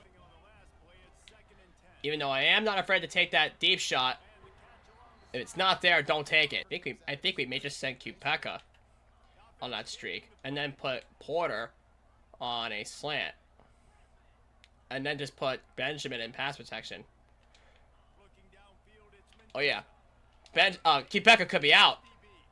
Oh, he got the hand in there. But you know what? I honestly should have gone aggressive there with Kupeka. But if I'm being honest, that was a good throw, though, to him. But, yeah, that was a bad punt. I don't know why I punted that short. And, yeah, they're going to score off of it. So, it's in the back half of the 2-minute warning. And we got their onside kick. So, I think we should just run it out, get a couple first downs, and it'll be over. And they're already down by 2 scores. So, their only hope is to get another onside kick attempt. That's their only hope at this point. Nice peel back block. Okay, no, not an injury! Yeah, they covered that very well. And it's going to be 4th down. So, we're going to have to punt, and we're going to have to hope that we get it in a good spot. Okay, yeah, they scored again, but yet we got their onside kick. So, we just got bailed out by the onside kick. And we're going to win against Arizona State 21-18. So, apparently our defense doesn't know how to finish at the end of the game. Because how could we let them score 2 touchdowns off of two of their late drives? So, yeah, I'm going to have to fire my defensive coordinator as we go with another 5-win season. And we ended up getting Liati Luvu, the 4-star running back. Oh, we got another 4-star, Steven Surratt. Okay, we got 2 4-stars to fill out the board, and despite the last-ditch effort, we lost Randall Edmonds. So we're going to have to trust the sim for the next 2 games, and we're going to have to hope that one of those games puts us in bowl eligibility. So, bowl eligibility means we win 6 games. So we have to win 6 games to be bowl eligible. And if we can get 1 win out of these next 2 games, we'll be set. This will be the recruiting board that we'll be stuck with. And it looks like Dom Emery is dropped down to Washington and Utah. This will be the recruiting board that we'll be stuck with for the rest of this season that we're going to have to fight it out for the next 2 games, as we're going to play against Baylor. Okay, I really don't think this is going to go well. But you never know. Things can happen. I mean, they're 5-5 too, so things can happen. You never know. And we did get a commit. It's Frederick Meredith, our center. Holy shit! We actually just beat Baylor! Let's go! So we're bowl eligible. Alright, so we're already having a way better season than last year. So we can go against TCU, which they were ranked to start the year. But, oh my god, they lost a lot of guys. Because how come they were ranked up until like week 7, only for them to lose out on a lot of guys? Holy, okay. So, we did end up getting the win against Baylor. I'm honestly quite shocked about. And we have no visits left on the table. So, all we could do now is pitches from here on out. So we're fine for the most part. We got 8 recruits so far out of our board, and we're going to sim past the last game of the season against TCU. So we know we are bowl eligible now because we got our 6th win. So, and we got another commit.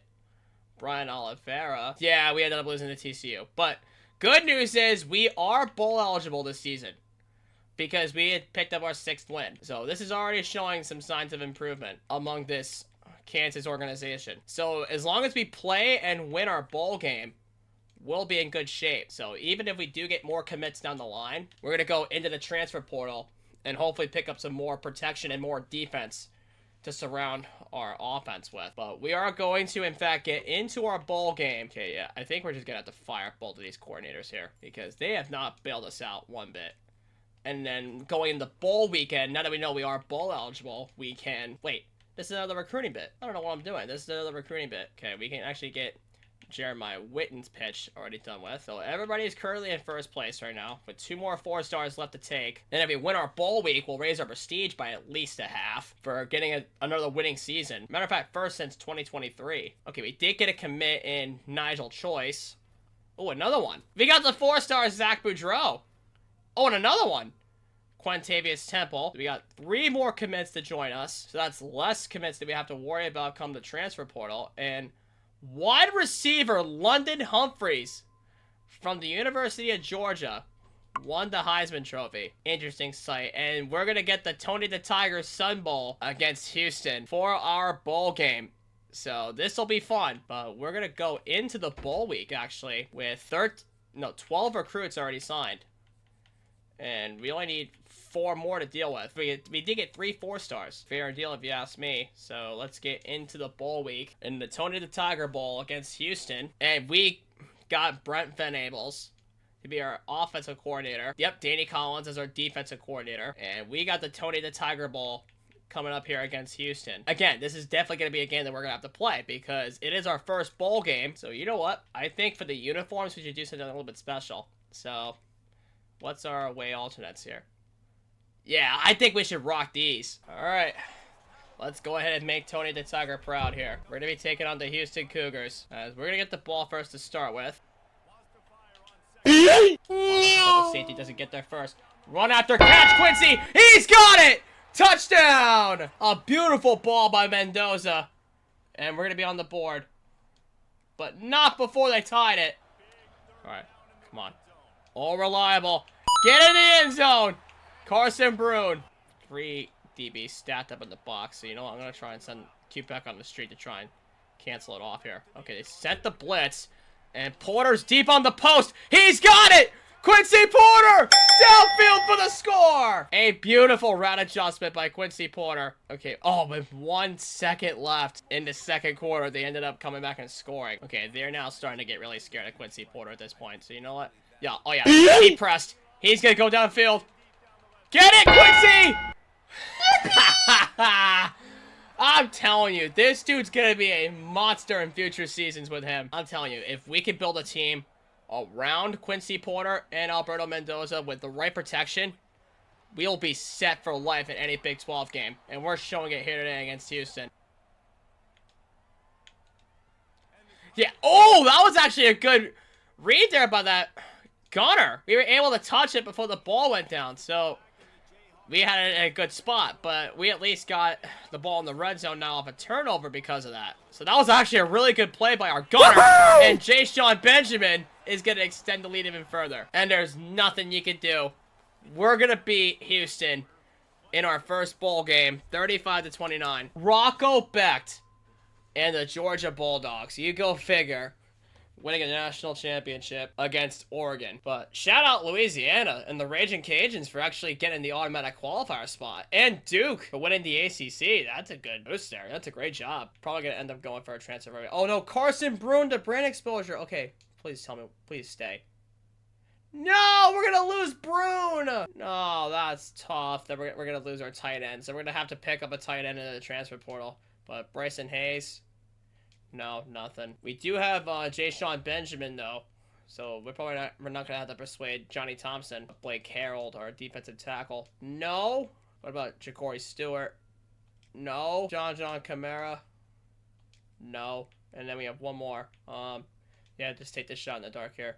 Okay, we did at least get one guy, but he was a 68 overall. We need to do a job in the transfer portal if we want to do anything here. See if there's anybody getting drafted this year. Okay, we did get another center going into the NFL draft. Austin Kowicki going into the 7th round. So yeah, yet again, we're gonna have to pick up another center. Oh wait, no we don't. We have Frederick Meredith. What are we doing? So we're gonna need to pick some 3 and 4 stars out of the portal. So we need to figure something out here. And we need to fill some holes desperately. So quarterback, because Jackson Arnold and Elijah Brown. We need to fill that tight end hole that Carson Brune left. Oh! We can try and get Brune back! Okay, that helps. And just in case we lose him, we'll go ahead and get, Jackson Cole from his 18th ranked Missouri State. That is quite something. Oh, wait! DJ Pickett out of LSU! Okay, he's first interested. So we're gonna have to get him out of the portal. Ooh, or even Zabian Brown. He would be a huge pickup out of the portal, out of USC. But DJ Pickett would be huge too, because he is a zone corner. And not to mention Zabian Brown, who's a boundary corner. Okay, we did get one, and it was Connor Kiki at wide receiver. But we're going to have to look at the entire board and figure this out here. Second to Georgia! Are you serious right now? Are we really about to lose DJ Pickett to Georgia? So yeah, I'm just going to keep on sending the house. And at least Brune's back and interested. So let's go to put him on for week 4. Brand exposure. This is where things will stand for right now. And then eventually, if we do end up losing some guys, we'll end up targeting first interested defensive guys like we did the last season. Okay, we did get a commit. It was Terrell Shalmalot. Okay, nothing yet from what it looks like. Oh, Dom Emery actually went up, so we actually land him. You have got to be shitting me. We are actually about to lose DJ Pickett to Georgia of all teams. I mean, we can always try and take a last-ditch effort to try and hoist him away, but if we can't do anything, we can't do anything.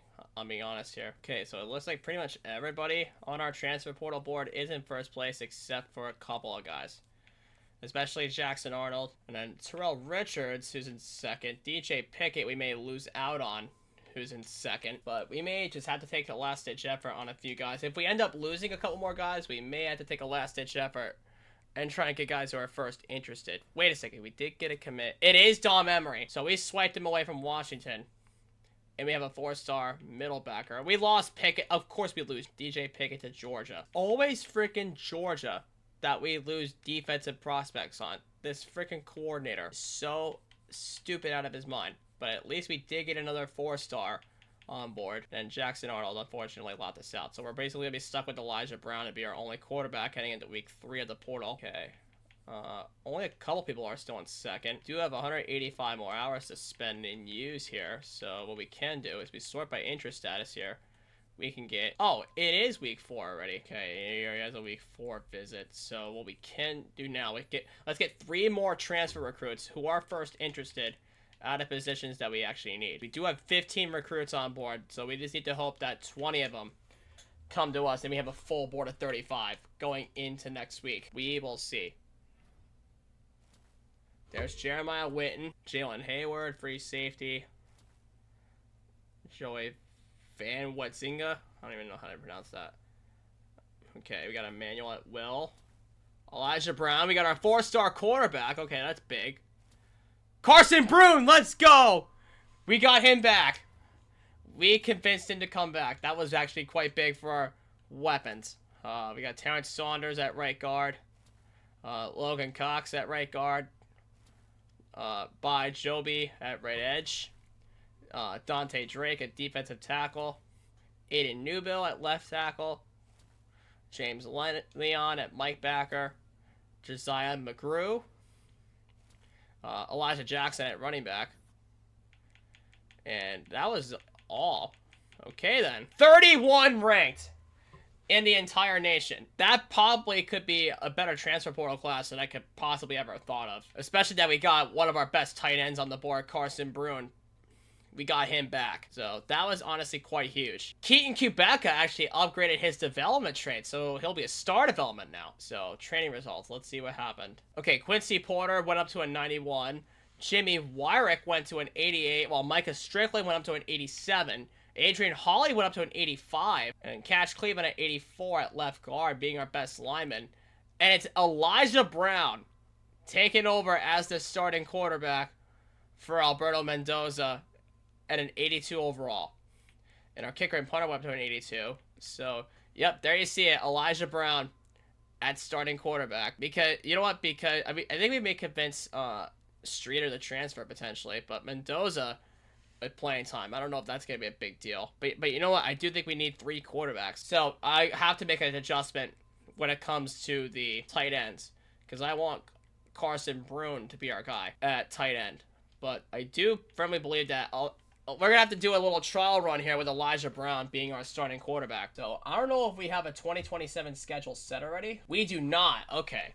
So, I feel like as long as we have a rivalry game set for Kansas, we should be fine. So, we're going to have Marshall, Washington State, Louisiana Tech, and we have Cincinnati, BYU, Houston, Arizona, Iowa State, Colorado, Kansas State, part of our side quest, and then Texas Tech, then Oklahoma State. We don't need an FCS opponent. Yeah, at this point, we need to prove ourselves. So we do not need an FCS opponent. So we're just going to have to play this out. Meantime, let's set up the recruiting board for 2027. And once again, we're going to be doing it our way. All right, so this will be our first batch here. So we have a 4-star running back, 2 4-star corners, a 4-star receiver, a 4-star free safety, and a 4-star right edge. Let us get to scouting guys here. Okay, nothing yet. So let's move on.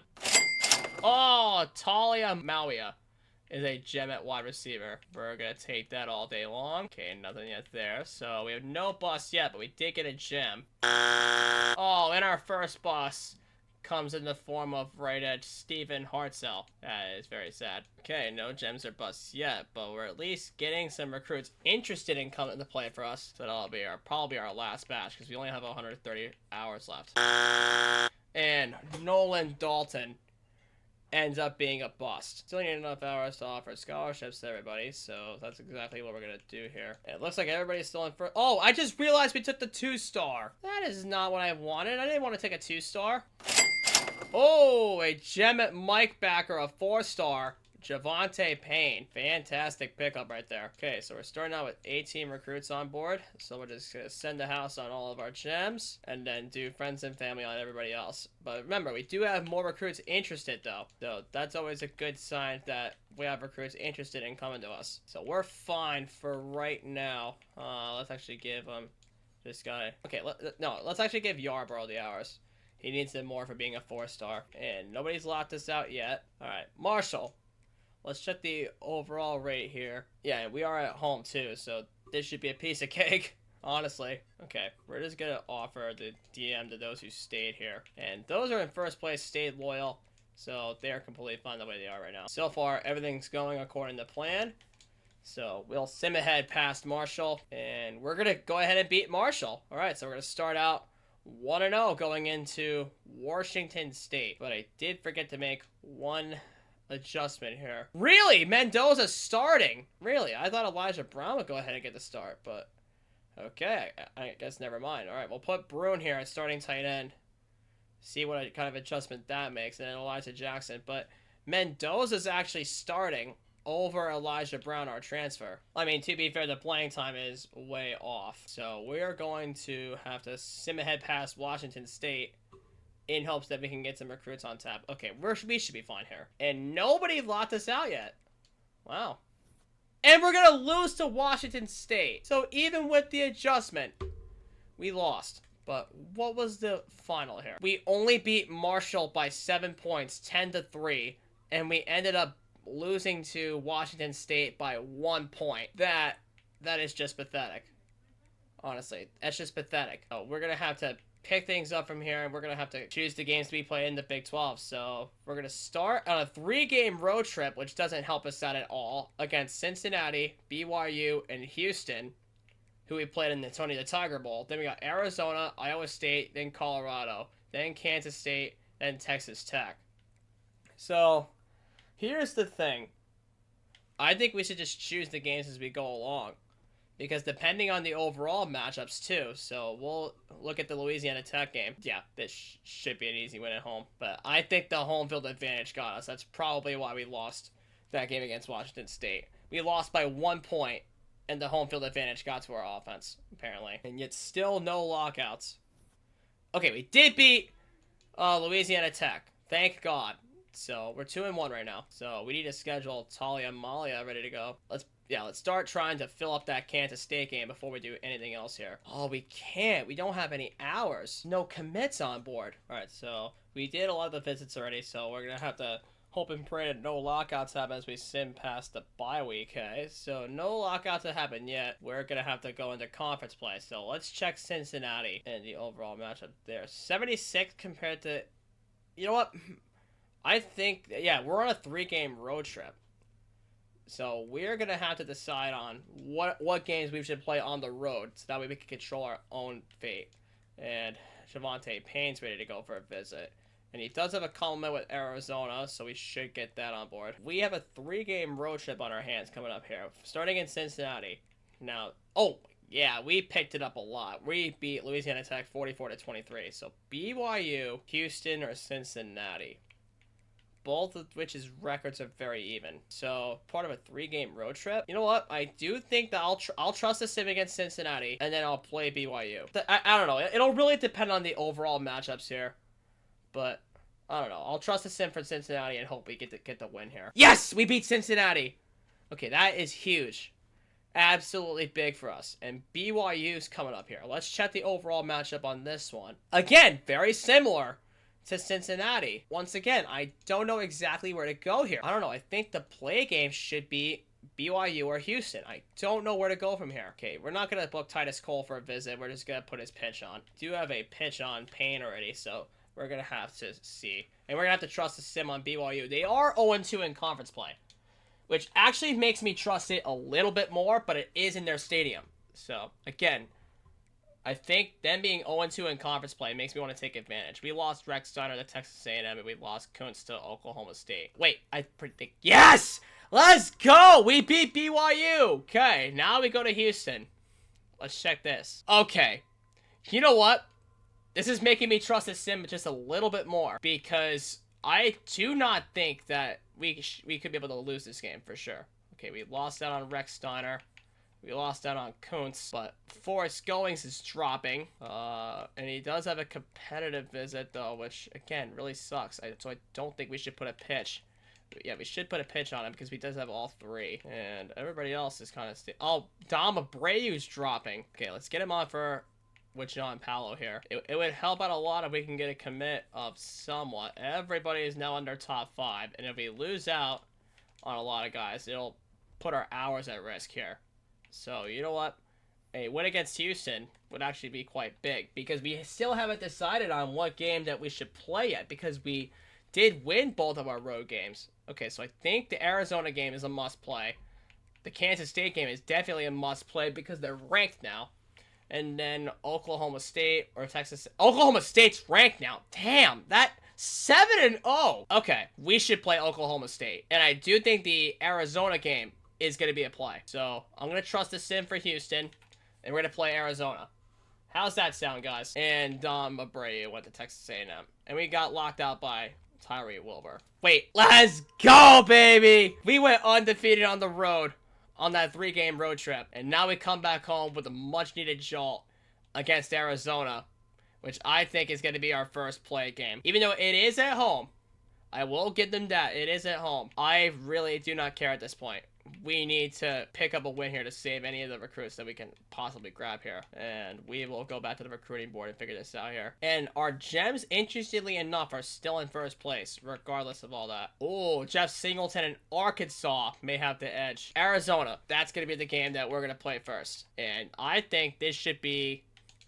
We're already this deep into the year. This should honestly be a red jersey game. Yeah, we should rep the Reds for this one. So let's get rocking and rolling. First time repping the red jerseys. And then for Kansas, we'll do the black ones. You want to show off the alternate uniforms a little bit more, and that's what I'm doing here. All right, on a beautiful night in Kansas, we got Arizona as the first game we play for the 2027 season. We literally want nothing to do with that deep shot for Quincy Porter. So we're going to have to hopefully have him in coverage.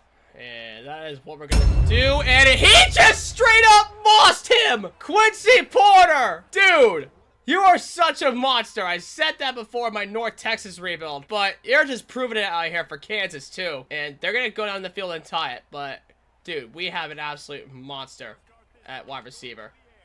Well, I think we may have him beat again. Come on, Quincy, get that! Oh, all right, we're gonna watch this safety on top of the box there. See if he collapses back. Okay, he did collapse for a moment, but get downfield. He's got it. I'm telling you, that deep shot is so nasty to Quincy Porter. Like, you have no idea. If he develops even in like 2 to 3 seasons and he gets the speed of a freaking racehorse, like, you have absolutely no idea what he's capable of.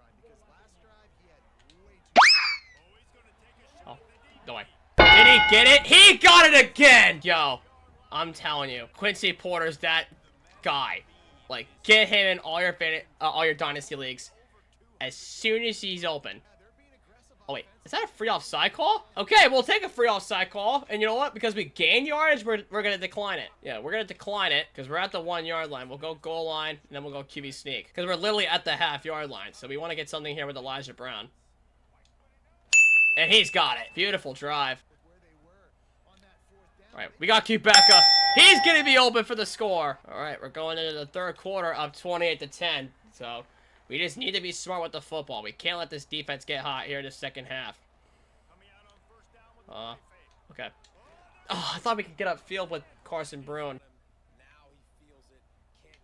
Yeah, that is going to be Newcomb, who will haul that in for the first down. All right, they're dropping back a little bit further because of Quincy Porter, so we're just going to have to hopefully... Oh, wait. Okay. It's because of that safety. Oh, I thought that backer would have lurked over. Okay, yeah. That's a deep shot for Kubeka, but it's not there. Oh, he didn't even call the fair catch. So yeah, he's going to be put right where he is. Okay, they kicked the field goal. 13 with the 2 seconds left to go in the third. It is 28-13.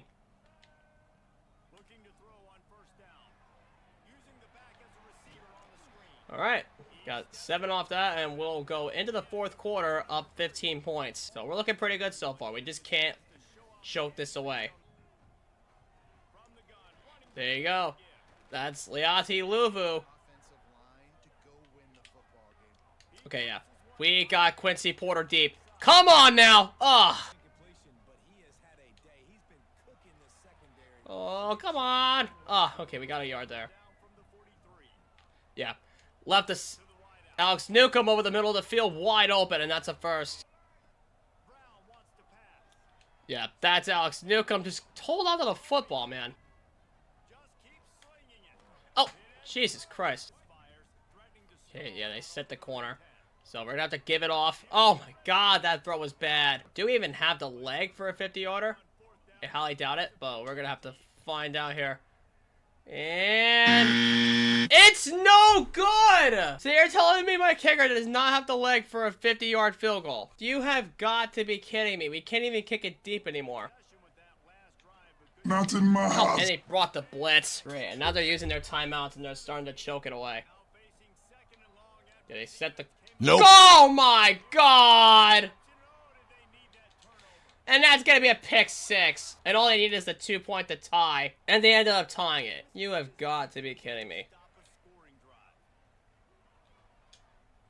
Just locked it up for Bruin. Way to make that catch, bud. Really just need to go for the touchdown. That's literally the thing we need to do right now. And that backer was so there, though. You know what? Call our timeout. There you go. That's Alex Newcomb, and he has the first down. Okay, we got the gain of 11, and we got the 2-minute warning. See what we can do here. Oh, we got inside shade. But Carson Bruin, hold that in, buddy. Let's go. Right there. That's Alex Newcomb. Okay, it's 2nd and 1. Now, I'm not confident with giving it to Mayweather, but if he gets the blocks here, it would help out a lot. Come on, get the blocks for him. Okay, we got 1st and goal. That's a good sign. We got 1st and goal. And nothing was open for Louisville, and that's their 2nd timeout. So we can get a block off. Please. Don't get it off. Oh, it's out of bounds. Oh, Jesus. And yeah, that's their final timeout because we got out of bounds. God damn it. Defense at all at this point, so we just got to go for the touchdown. Come on. We need to get a score here. Come on. Newcomb! Touchdown! On 4th and goal. We're going to be up 35-28. And we beat Arizona with the visits on tap. We're going to get the win 35-28 on Arizona. Man, thank God we avoided choking that game out. And nobody joined. Dude. God, bro.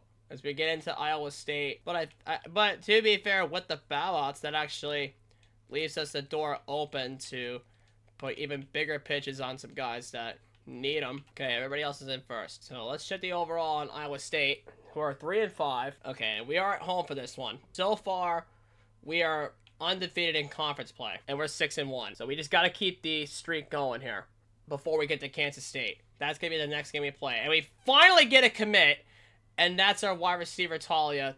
That's our 3-star gem. And we got another one. We got Judovsky at right edge. And unfortunately, we lost Javonte Payne to Nebraska. We lost! That's why! We lost at home to Iowa State. Gotta be kidding me. We gotta get into Colorado. That's why we lost him. Because we lost to Iowa State. And we got locked out on John Polio. Then we have 200 hours to use on everybody else. Alright, we have 60 hours left to use. And 2 recruits already committed, including a gem. So we just have to hope that they get persuaded as we get into Colorado on their turf. Okay, yeah, this is going to be very even. A win here would be massive. What are they going to play? We did play Arizona and we beat them. Oh, we only lost by 5 points to Iowa State. Okay, so we're going to play Kansas State, and I think that we should play Oklahoma State because they're 7-1 right now. Jesus. Okay, we did get Jerron Sauer, another one, in Christian Maddox. And we lost Ankara to Florida State. Okay, that XP tells me we did get the win on Colorado. That's massive. So we're going to get into the next game we got to play, the Sunflower Showdown against Kansas State. You know, we're not even going to bother scouting these guys here. I mean, if we have any extra hours after commits, we can always scout them at any time we want to. But we're just covering for our losses here. Yeah, I know it's a habit for me to start scouting, but I think we should just send the house on this guy for being in his top 3. Send the house on this guy for him being in his top 5. Okay, so we have 20 recruits now on board. We administer hours as we get into our next game at home against Kansas State, which I will remind you again, this is part of our side quest. So far we do have 1 win on them. Can we go and get a second? We are about to find out here today. All right. On the campus of Kansas University, that's the Sunflower Showdown Part 2. Oh yeah, come on. Get there, Quincy Porter. He's got it! Touchdown! Yeah, I pulled the Kevin Burkhardt call. Finally. I said I was going to do it for North Texas, but I never did it until now as they scored a touchdown. I'm happy I got the Kevin Burkhardt call out. Come on. Get him again, Quincy Porter. He's got it! Another touchdown for Quincy Porter! Okay, they kicked the field goal, and we do get the ball back, so we can take the lead on this drive, but we play smart. You know what? I'm going to stop being a little overzealous and taking shots at Quincy Porter. So, you know what? We're just going to play smart football as we give it to Liati Luvu for the first down. And instead of the deep shot, we should just take the drag route for Quincy Porter. Why not? Get up to the 40. We're going to prove to you that Quincy Porter is not just a deep threat. He is a weapon. So, what we're going to do, put Newcomb on the streak, and then potentially have Porter go out on a post. A more shallow post, I would say. Oh, yeah. Oh, no! What did I hit? Newcomb! I meant to hit Porter! What the hell? I keep hitting the wrong button. 2 picks so far have been off the wrong button. Okay, you know what? He is pressed. So, you know what? We're going to... Okay, now would have been the right time to hit Newcomb. Okay, way to make the catch, Alex Newcomb. Yeah, keep going down the field now. We'll change the play up here. Let's go with this one. Do not change the play. Change the route. Okay, and then we'll have Newcomb on the post route. Oh, Jesus. God damn it! Yeah, all the pressure again there at one time. It's just overwhelming my offensive line. Yeah, we're not going to take any more deep shots as we're going to hit Carson Bruin, and we're going to keep the clock on. Oh, yeah. Oh, yeah. Beautiful ball to Newcomb for a first down. And keep it going. Oh, wait, he's out of bounds. Never mind. Come on. Get in the end zone, Luvu. He's in. Can't let this offense get anything more. And that's the first step. We just can't turn the ball over again. All right. Beautiful ball for Alex Newcomb. You know what? I think Alex Newcomb's going to have to be the new player of the game here. That's his 6th catch today. Yep. Carson Brune, let's go! And that'll be the end of the third quarter going into the fourth. Oh, yeah, get a pancake block off of him. And that's Jackson. That's not even my starting running back. That was Jackson. And Quincy Porter's got the deep shot again. 388 yards and 2 touchdowns for Elijah Brown, but 3 picks. So those turnovers obviously need to stop. But hopefully we can get something open here on the running lane here. And he's patient enough, but we're at the 1. And Louisville will crawl into the end zone, and we're going to take the lead. They bunted again! Okay. We just got to keep a hold of the football now. That's all we got to do. Okay, yeah. He got hit as he threw. Oh, got the hand in. Holy shit, our defense! Our defense is coming in huge for us right now. Oh, damn, I really thought that... You know, I'm not even going to speak about that. Okay, the high safety is up top. Come on. Beat him downfield, Quincy. Go aggressive and make that catch! This is why we picked you up, Quincy Porter. For you to do stuff like that. Okay, Carson Brune. He's got the first at the 1-yard line. All right, we have to watch for the man. Okay, they sent him. Newcomb is going to go in for the score. 34-24, up by 10.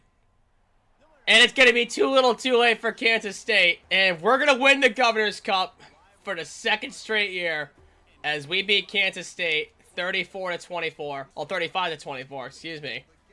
But what a win for the Jayhawks. Okay, we did get a commit with James Ryland. Hey, look at that! We got our first rank. First rank of the rebuild comes in 2027. We're the 23rd ranked team in the nation. It is well deserved. Quincy Porter, Big 12 Offensive Player of the Week and National Offensive Player of the Week. 5 catches, 260 yards, and 2 touchdowns en route to a win. As we're going to get into the 21st ranked Texas Tech. Okay, so we're going to have to check the team schedule and figure something out here. So it's Texas Tech or Oklahoma State. Tech or State. We'll check the overalls. Okay, 79 overall at home.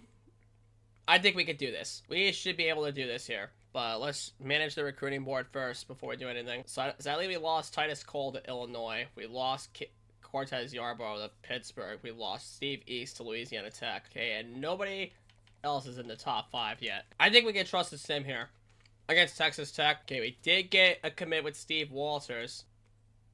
We won! We beat Texas Tech! Let's go!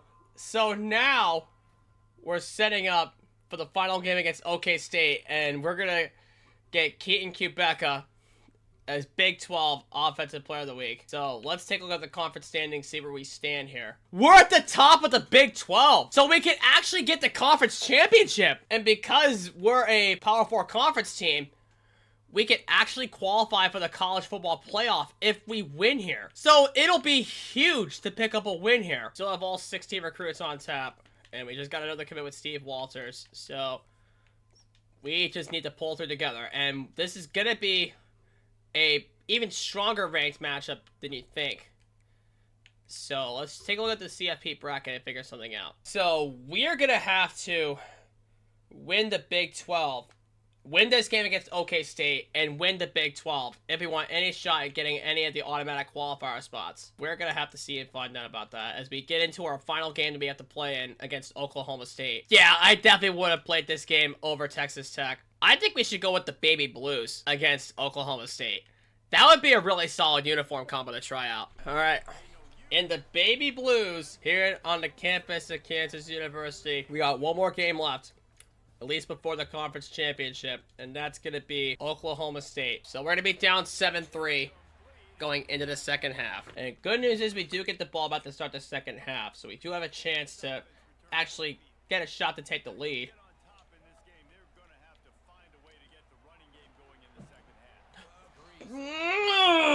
Yeah, how do you have a Texas route go right through your hands? So, okay. What's with the buttons getting all scrambled up? I mean to hit Brune, but I hit freaking Quebeca. Like, I don't understand. Alright, there we go. We hit the Texas route, at least it's open. Alright, we're gonna hit Newcomb, and he did get the first down. Wow, they actually gave him forward progress. Alright, we're gonna have to look for Quincy Porter in any capacity. Otherwise, his interest is gonna drop. I don't know why I said that, but I'm just so triggered that I'm not being able to find anything right now. Wait. Brune! Perfect pass! Touchdown! Okay, we took the lead on that. Alright. Oh my god, we're backed up at the 1 yard line. The quarter-yard line? Are you kidding me? Okay, we got a big hole for Jackson, and he got the first down. Woo! Okay, sent to everybody. We can hit Jackson. Oh. Linemen! These linemen are just ruining everything. So now we're backed up at half a distance, and we're backed up to the 5 yard line. Every time we get a good drive going, our linemen always find a way to ruin it. Okay, we're back up to where we had started before. Oh, that's a wide open running lane, but we can't get back to the line. At least saw a wide open hole there, but we didn't get. Oh, Spitzer! Let's go! That's your first catch! That's the first time in this entire rebuild that we found this guy, Sean Spitzer. And we got the first down on the Texas route again. I'm telling you, this is just a prime example of if it ain't broke, don't fix it. Okay, yeah, but this was broke. Ah, the draw play wasn't the right call. And Carson Brune has the first down. Nice. Come on, 8 seconds. 8 seconds. Get the snap. Get the snap. Get the snap off. Okay, perfect. No, that was a bad read on the deep Texas route. No. You are not taking that for a pick six. Sorry, I didn't mean to get that loud, guys. Like, I'm just so triggered that we've let up so many pick sixes throughout this rebuild that I got so triggered. Okay, let's just add a layer of extra protection. Did he just beat out both guys? He just beat out both guys! Okay, Quincy Porter, that was what you're supposed to do. Be that deep threat that I know you for. I've made you a meme over that strap, Quincy. Come on. On the out route, just don't drop it. All right, that's fine. All right, Brune. He's going to be open through 2 defenders. Okay, we got first and goal, but it's at the 1. We're going to try the goal line. We're going to try halfback dive to the backside. We didn't get it. All right, we're going to have to hit Porter on the drag if we have to. Porter! Oh, he was overthrown. Come on, get in, Luvu. Thank you. All right, 2:25 left to go. It's either the 2 hitches or the 2 ins just to pick up a first. Porter's open. And so close to the line. All right, this is to go 10-2. We got the first down. And it's injury timeout. No. So we're going to have to get another one here. Oh, yeah. Yeah, just get rid of it. Nothing was there. All right, yeah. Quincy Porter! He made the catch! That's another first down, but he was out of bounds, though. So we're going to have to pick up another one. All right, Texas route. Okay, just shy. That's their second timeout. So we're just going to have to hope this run doesn't take 4 seconds. That way we can run another play on the front end of the 2-minute. Okay, that's their final timeout. And it is on 3rd down, so what we could do is pick up the first on the front end, and then just nail out the clock, and it'll be over. Porter! He's got it! Quincy Porter ices the game with that first down on the back end of the 2-minute. And we're going to nail out this clock and ice this game against Oklahoma State.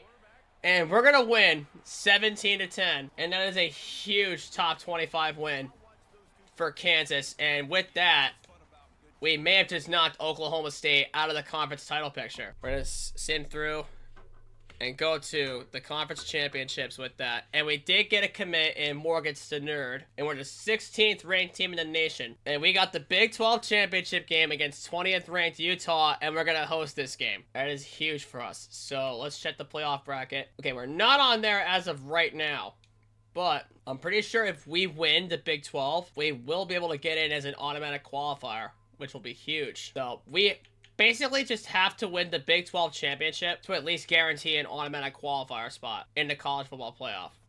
Because there are teams in the group of 5 that are looking and then are hungry for that spot. We're have to beat Utah to potentially get in as a Power 4 qualifier, basically. This is our moment. Hosting the Big 12 championship game against Utah. And once again, this should be, I mean, with the overall matchup, this should be an easy game. But depending on how well we do, it'll boost our ranking enough to get into the playoff. All right, the Big 12 championship. We're inside AT&T Stadium for the Big 12 title game against Utah. All right, I got 3 on the screen pass there. Oh, Luvu, come on. Don't drop that. Oh, we turned it loose on the deep shot. We got hit as we threw. We ended up throwing a pick. Once again, we throw a pick. I'm telling you, the interceptions just need to stop. Because right now, we're looking like one of the messiest offenses right now. Okay, we did get the ball back, though. Our defense did their part. Oh, my God. Okay, we do have a good read for the deep shot here with Porter, but I don't know. We're going to see. Okay, the safety collapsed right. Oh. Bad throw? Are you serious right now? And how did you come down with that? Holy shit, Quincy Porter. What an adjustment. That was some adjustment by Quincy Porter to even come down with that off a terrible throw. But, okay, that's an even better blow. Get that! Oh, it was more in front of the DB. Ah, I thought we could hit the receiver there. I mean, at least this is a neutral site, so we don't have to worry about any stadium pulse. Even, I mean, we wouldn't have to worry about it anyway if it were at home, but I mean, thank God it is a neutral site. All right, they sent the blitz there. Oh, that was a terrible throw for Newcomb. Yeah, I can't adjust the play because it's a screen pass and we get it off too slow. I hate that you can't adjust the route because a play is labeled as a screen pass. Like, I can't adjust it for anything right now. So we're going to hit Newcomb. And we're up to the 19, and we should kick the field goal as it is the conference title game. We want to be smart with the football, and not unless we shank it. Are you kidding me, defense? We're letting a 74 overall team kick a field goal on us. Unbelievable. Yeah, they're playing man on this bubble, and it's not getting open. All right, 2nd and 8 right here. Just don't drop the Texas route, Jackson. All right, we got the first on that. All right. Newcomb! Get into open space! All right, we got the first down there. Okay, we're going to hope that Porter beats out the corner and then eventually... I'll get the safety blitz. Come on. Get downfield, Quincy Porter! He's got it! Touchdown! Let's go. Back with the Burkhart call again. Woo! And our defense did their thing. But thank God Porter was able to beat out the DB there. All right. Oh, just get it off. Oh. Ah, that throw was so off. Okay, yeah. We're just going to have to hit Newcomb over the top. And we're probably going to have to kick another field goal. But this time from 45 yards. Okay, please tell me we make this one. Thank you! Can't even make a 50-yarder. Ah, they scored a touchdown with 22 to go. So absurd right now. Okay, we're gonna take that one corner away. Oh, come on. What is it with this good read on the comeback route, man? All right, timeout. All right, we're just have to give it to Luvu. Oh, we got hit hard. Use your second timeout. They know we're passing the ball, so they're dropping out into a deep zone. Like, I don't understand it. And we're going to have to run it again with Elijah Brown and then call our final timeout and then take a shot to the end zone.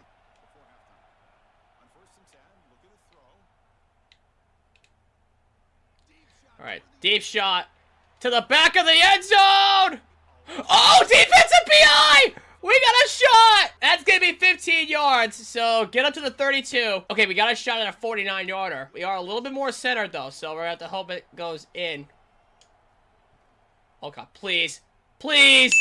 Yes! 49 yards! Man, that DPI call really did screw him over there. At the end of that first half. All right, we're gonna hit Bruin over the top for a first down.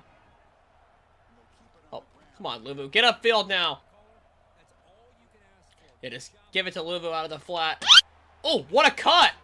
Run through him now! Alright, okay, it's an injury timeout. Alright, Quincy Porter on the dot. Get around the defense!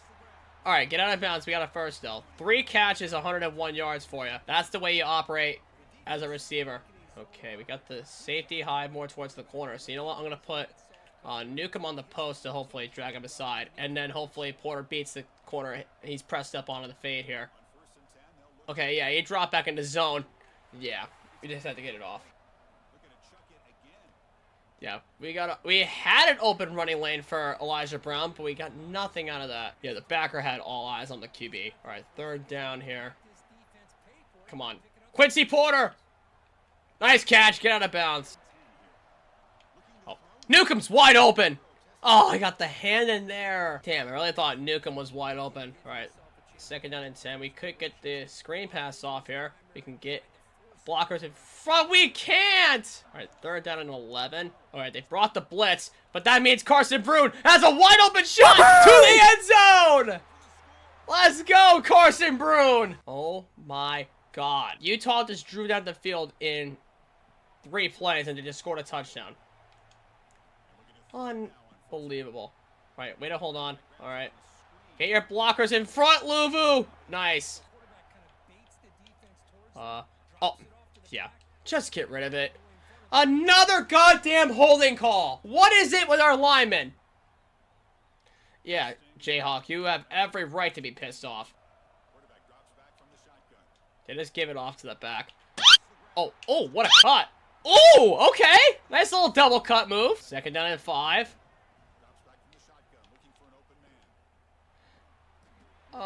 Way to hold on to that, Carson. Let's go.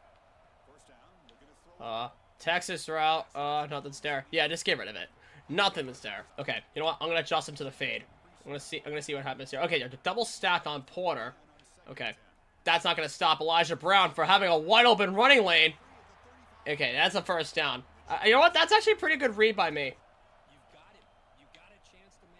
Come on, Bruin. Make the catch. Yes, thank you. Alright. Porter! Oh, that's actually Quebeca. What a nice grab. But where was Porter? Okay, there he is, right there. Oh, and the clock ticked down to the 4th. Alright, we're going to be up 20-17 in this Big 12 Conference Championship game going into the 4th quarter. A win here would propel our ranking up a lot, potentially to the point where we even qualify for the playoff as a top 12 team. So we just need to go up 4 ranks and win the conference title if we want a chance to win it. And my God, could be Quebeca, Bruin, or Porter. Any one of those. Quebeca! Okay, we didn't hold on to that, but it's at the 1. I mean, Elijah Jackson could always just run us in if he has to. And just don't get off your blocks, D-line. I'm going to play smart. We're still at the front end of the 4th quarter. And they shanked it off the upright. You've got to be kidding me. Okay, we did at least get it back. I can't believe we just shanked that field goal. But now it's 1st and 10 for our end. Quincy Porter's open. And get off that man. All right, we got the first down there. Okay, yeah. Oh, why did we throw that? Okay. Oh my God! Keaton Quebeca! Make a nice cut downfield! Okay, that turned out to be better play than I thought. Sorry if I was stuttering there. I just got overcome with emotion there. Yeah, we just gotta give it to Luvu. Take it to the inside. And that's their first timeout. Alright, come on. Newcomb! Alright, we got 1st and goal. Oh, come on. Elijah Jackson! Propel us in to a Big 12 title. And they couldn't do anything else with the football. We're at their 25-yard line, up by 10, on the front end of the 2-minute warning. So all we gotta do is to run down their timeouts and pick up a couple first downs. That's all we gotta do to clinch our first Big 12 Conference Championship since 1968. It's been that long since Kansas has won a Big 12 title. And that's what we're going to give him, boys. As Alex Newcomb picks up a first down with 2:05 to go. And that's their last timeout. And Elijah Jackson has a wide open running lane. And that's going to ice it. We're going to be Big 12 Conference champions for the first time since 1968. With a 34-17 win over Utah. And with that win, that may have propelled us to the college football playoff. If it doesn't get us into the playoff, I don't know what the case is going to be. I mean, we have to just go up by 4 ranks if we have any chance to get into the playoff. We actually dropped down a rank. So you're telling me we're not going to qualify for the playoff? Are you serious? They pick UTSA as an automatic qualifier. God. So we're going to have to write it out for another season. And we're going to have to settle for another bowl game. Because we dropped down 1 rank. And we're going to get a commit here. And Bryce Underwood ended up transferring to Clemson.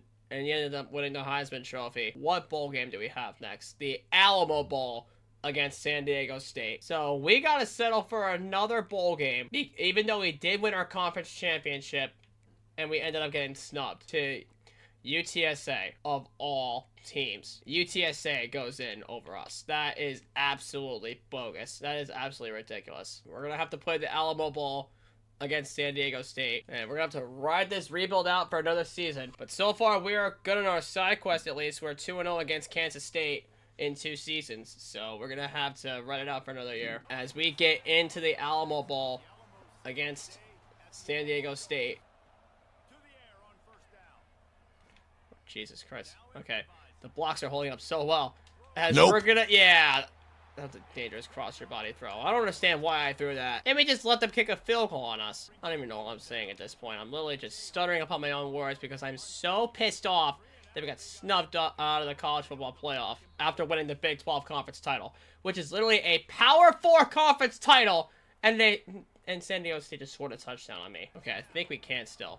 We're gonna hit the post route with Newcomb. It's a floater! He is wide open. And Quincy Porter is going to go in for the first score of the game for us. Yeah, we ended up getting a false start penalty. I tried to fake a couple snaps to try to tease him a little bit, and I end up throwing a pick off of it. What am I doing against this San Diego State team? And they just scored a touchdown on me. Again. They take advantage of a false start penalty. Wait a second. I got him beat deep again. Quincy Porter is gone. Take that, Aztecs. Wait, let's see if we can do it again here. Go for more. Yep, I think we got him again. Quincy Porter. This is literally slowly turning into the... Oh my God, they scored again. You have got to be joking right now. We can't keep on letting them score if we want to run up the highlight reel with Quincy Porter. Okay. Oh, I really thought we could moss him downfield. Yeah, we only have 2 seconds left, so we might as well just kick the field goal. And tie the game at 24 apiece. Okay, so we did get the ball back to get the second drive of the second half, but we're backed up at the 1. And Quincy Porter on the dot! Another touchdown for him. Oh, we got him beat off inside shade. And Quincy Porter, he just beat out 2 defenders. And he's gone once again. Guys, let's turn this game into the Quincy Porter highlight reel. I think he's got like 5 touchdowns so far. They actually, I literally wasn't paying attention to the score because I can't believe they're scoring again. Like, why are they scoring again? Oh yeah, we got him beat again. Quincy Porter, he's got it once again. 6 touchdowns. Are you serious right now? Another touchdown for San Diego State. This defense is an absolute joke. Like, they're playing like an actual cruel joke. And this San Diego State team really wants to ruin the Quincy Porter highlight reel game. We're literally right on the goal line. So I think we should just, we should just hit Newcomb. Yeah, he's right there and open for the touchdown. That's a 50 burger against San Diego State. And they put up a 40 burger. Are you kidding me? But you know what?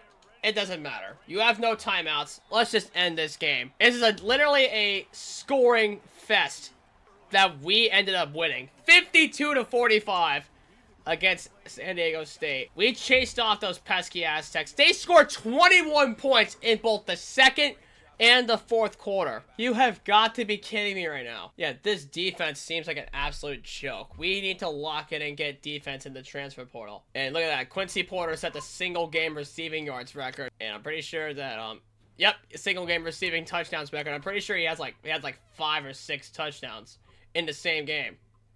Yeah, that was a career game for Quincy Porter. Now, I just gotta hope he doesn't get drafted. I want him to stay with us for one more year. And we have all these records for both Quincy Porter and Elijah Brown. And we got the Alamo Bowl trophy. It was Bryce Underwood and Clemson that won the national title against Bill Belichick's Tar Heels of North Carolina. Very interesting. And you had UTSA, who obviously got bowed out in the first round. But North Texas with Drew Mestemaker, huge shout out to them. Even though, as of recording my North Texas video, a week later he ended up transferring to Oklahoma State. But I don't know who they're gonna rock at quarterback now. But we did get a recruit to commit, Alex Questenberry. So we're gonna end up going 12-2, finishing as a 15. No, Quincy Porter, no, please, no, please. No! We're gonna lose Quincy Porter to the NFL draft. And Carson Brune hasn't been persuaded. And Alberto Mendoza, yeah, you can go. You have not been helpful at all. After all he's done for us, Quincy Porter chooses the NFL draft over staying with us for one more season. So we're going to have to go ahead and pick up a new transfer receiver. And we did go up to a 3-star prestige, so that'll be really easy. 900 hours to use. Okay, so in reality, we have 495 hours to work with going into the transfer portal, and we need to find our Quincy Porter replacement, as we do have a couple of 4-star transfers that are interested in coming to us. So we're gonna have to find someone within our interest rates. Oh, Lincoln Cure! We can try and pick him up off of Kansas State. Oh wait, Jalen Dupree at running back. We can pick him up. Oh, Dazee Jones. We can try and pick him up off of Nevada. And DJ Pickett's locked us out of the interest rates because we tried to get him off. Jeffrey Overton from the Nebraska rebuild. Okay, so we're really just trying to get some familiar names back on here, basically. And sadly enough, there's no Micah Ford to transfer off of. Don't even have to bother scouting him. We gotta hope and pray that we can get any commits from high school to come on board within these next few weeks. Let's take a look at the draft results before we do. And we gotta acknowledge the great Quincy Porter for going in round 3 of the NFL draft. It's unfortunate that we had to lose him. Okay, we did get some high school commits to come on. Wait, that was the only one? Are you kidding me? That was the only high school commit we got? We got Doug Powell, and there we go. Okay, we did get more commits. We did get a 4-star right tackle in Shaquille Lanovoy. Okay, we lost Overton, unfortunately. And we lost Noah Carter, who committed. So we could get Jalen Dupree, but it's unfortunate. I mean, good news is we did get another 4-star recruit. Actually, our first 4-star recruit. I wasn't even paying attention to realize that we actually all have gotten 3 stars thus far. Okay, Cure did in fact reach up. Overton locked us out to a deal breaker. So we can fill up with anybody else who is first interested out of the transfer portal. All right, we did get Nico Dallas, one of our high schoolers. John Boozer at right tackle. Daquan Tangelo at center. AJ Suris, we got our starting quarterback potentially, who will battle it out with Elijah Brown. We get Woosmain Chroma at running back. We got Bryce Jenkins at D tackle. We got Kevin Otis back. That's huge. We got George here at strong safety. We got Dazee Jones at wide receiver. That's our Quincy Porter replacement. And he's also from New Jersey. I literally just noticed that. We got Enrique Simonette at D tackle. Lincoln Cure at tight end. That's our Carson Brune replacement. JJ McGregor. Angelo Newson. Charles Correa. That's a big pick up there. Bernard Tinker. Chad Marshall. And Bryce Rowe. Did we lose Jalen Dupree? We lost him to North Carolina. So we're probably not going to have a true starting running back. Unfreaking believable. But hey, we at least got Lincoln Cure. We at least got AJ Suris to battle out with Elijah Brown. We ultimately lost out on these two to Miami. And we lost out on Deontay Spears to Duke. Not a bad portal class, actually. So we'll check the rankings to figure all that out. So we lost Francisco to Texas State. We lost Spears to Duke. Lester to Miami going into his senior year. We lost Delmas to Miami. We unfortunately lost Jalen Dupree to North Carolina. And we lost Christian Schulters to Arkansas. So we did get a board of 29 recruits. So let's see where we stand in terms of our recruiting class. We're 34. Not even the best in the Big 12. And that would be Texas Tech. Wow. But all those 3-stars really didn't help us out a lot. I mean, we are a 3-star prestige school. Honestly, we'll change the fact that we are going to get some recruits somewhat down the line in the future. But Micah Strickland is our new highest overall player. And both of these quarterbacks have impact. So they're going to be duking it out for their senior season for the starting QB job. We got Usman Kramoa at running back. He may be our starter going into his senior season. But who knows? Liati Luvu has in elite development, so he may jump the gun and beat him. And then wideouts, we got DeZ Jones, we got Alex Newcomb, Sean Spitzer, and Talia Mawia. Tight ends, we have Lincoln Cure, and then we have Hollis Moeller, who are both going to duke it out for their senior season. Training results. Okay, Micah Strickland is still our highest overall player at a 93 overall. So let's see who won the starting job. It was Elijah Brown at an 87. At least we have 2 really good quarterbacks now. Froma has now a 91 overall at running back. Wide receivers, DeZ Jones as a junior. Newcomb is junior at 83. Nigel Choice actually went up to a 73. And Lincoln Curran at 89. And we start the season as the 17th ranked team in the nation and an 89 overall. I'd say that's a pretty damn good start because of our development traits on all of our guys. That's a really game strong start if you ask me. So let's go to the custom schedules and see who we got. Okay, so Kansas State is going to be really early. And I do think that'll be the first game of the season. And we also got TCU, Colorado, Arizona State. That's a ranked game. We're going to look forward to that. Then we have BYU, Baylor, Houston, Iowa State, and West Virginia. Okay, so Kansas State is going to be pretty early. Pretty decent enough schedule. So let's set up the recruiting board. We have 750 hours to use to get any guys that we want. Let's actually go to the big point of emphasis. I think the big point of emphasis should be upgrading our front 7. Wait, we've been doing it all season long. We've been scouting them in batches, and we just got our first gem right away in Tony Brown. Right off the gate. And look at that, another gem. This time it's Sam linebacker Tim Tahi. So we still got plenty of hours to scout talent, so let's see. Let's get to the offense.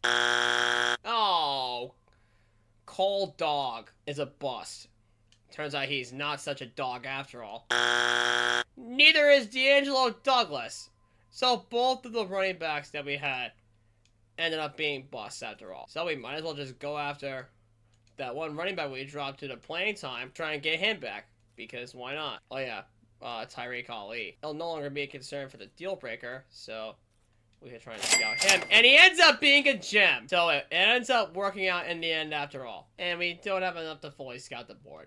Okay, but we did at least offer a scholarship to every single person here. So we have 20 recruits to start with. We got our schedule set, so let's go into our first game of the year. And our main goal here is to keep our ranking.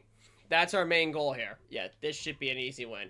We're starting off at an 89 overall because we developed all these guys over time. So we have 600 hours. And we got locked out by Colombo, so that's on him. And then we get the scout Kona Luvu here. See if we can get him a chance. So for now, let's go to the interest rates.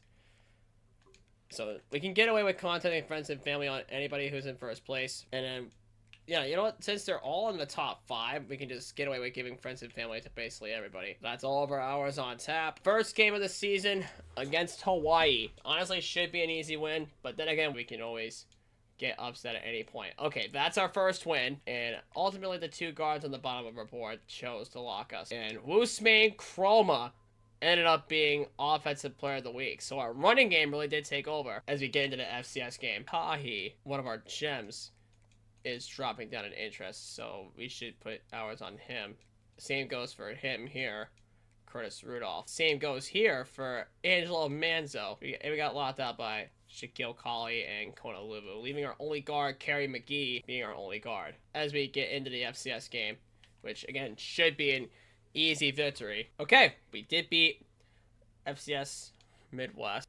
And we're getting into 0-2 Louisiana Tech, which, again, should be an easy win. Wait, did somebody get hurt? Is that why our overall went down? It was Cash Cleveland, our star guard. That is unbelievable. Our guard ends up getting hurt, and our overall goes down because of that. But honestly, even though Louisiana Tech honestly should be an easy win, but I'm not going to discount anything here. Okay, we still beat Louisiana Tech despite the injury. That's a good sign. And we're going to get into our game against Kansas State. Okay, so we're going to be good going into the Kansas State game, hopefully. All right, Kansas State, you are a part of my side quest. So, we got to beat you here today on your home turf. We got to watch that safety. Okay, shift it over. I think he's got an easy one-on-one. Oh, was he out of bounds? I'm going to try and challenge it. I'm going to see if he was in bounds. Oh, let's go!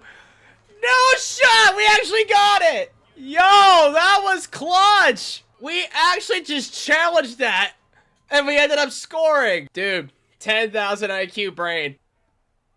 Are they set the pressure? Nice throw. Lincoln Cure.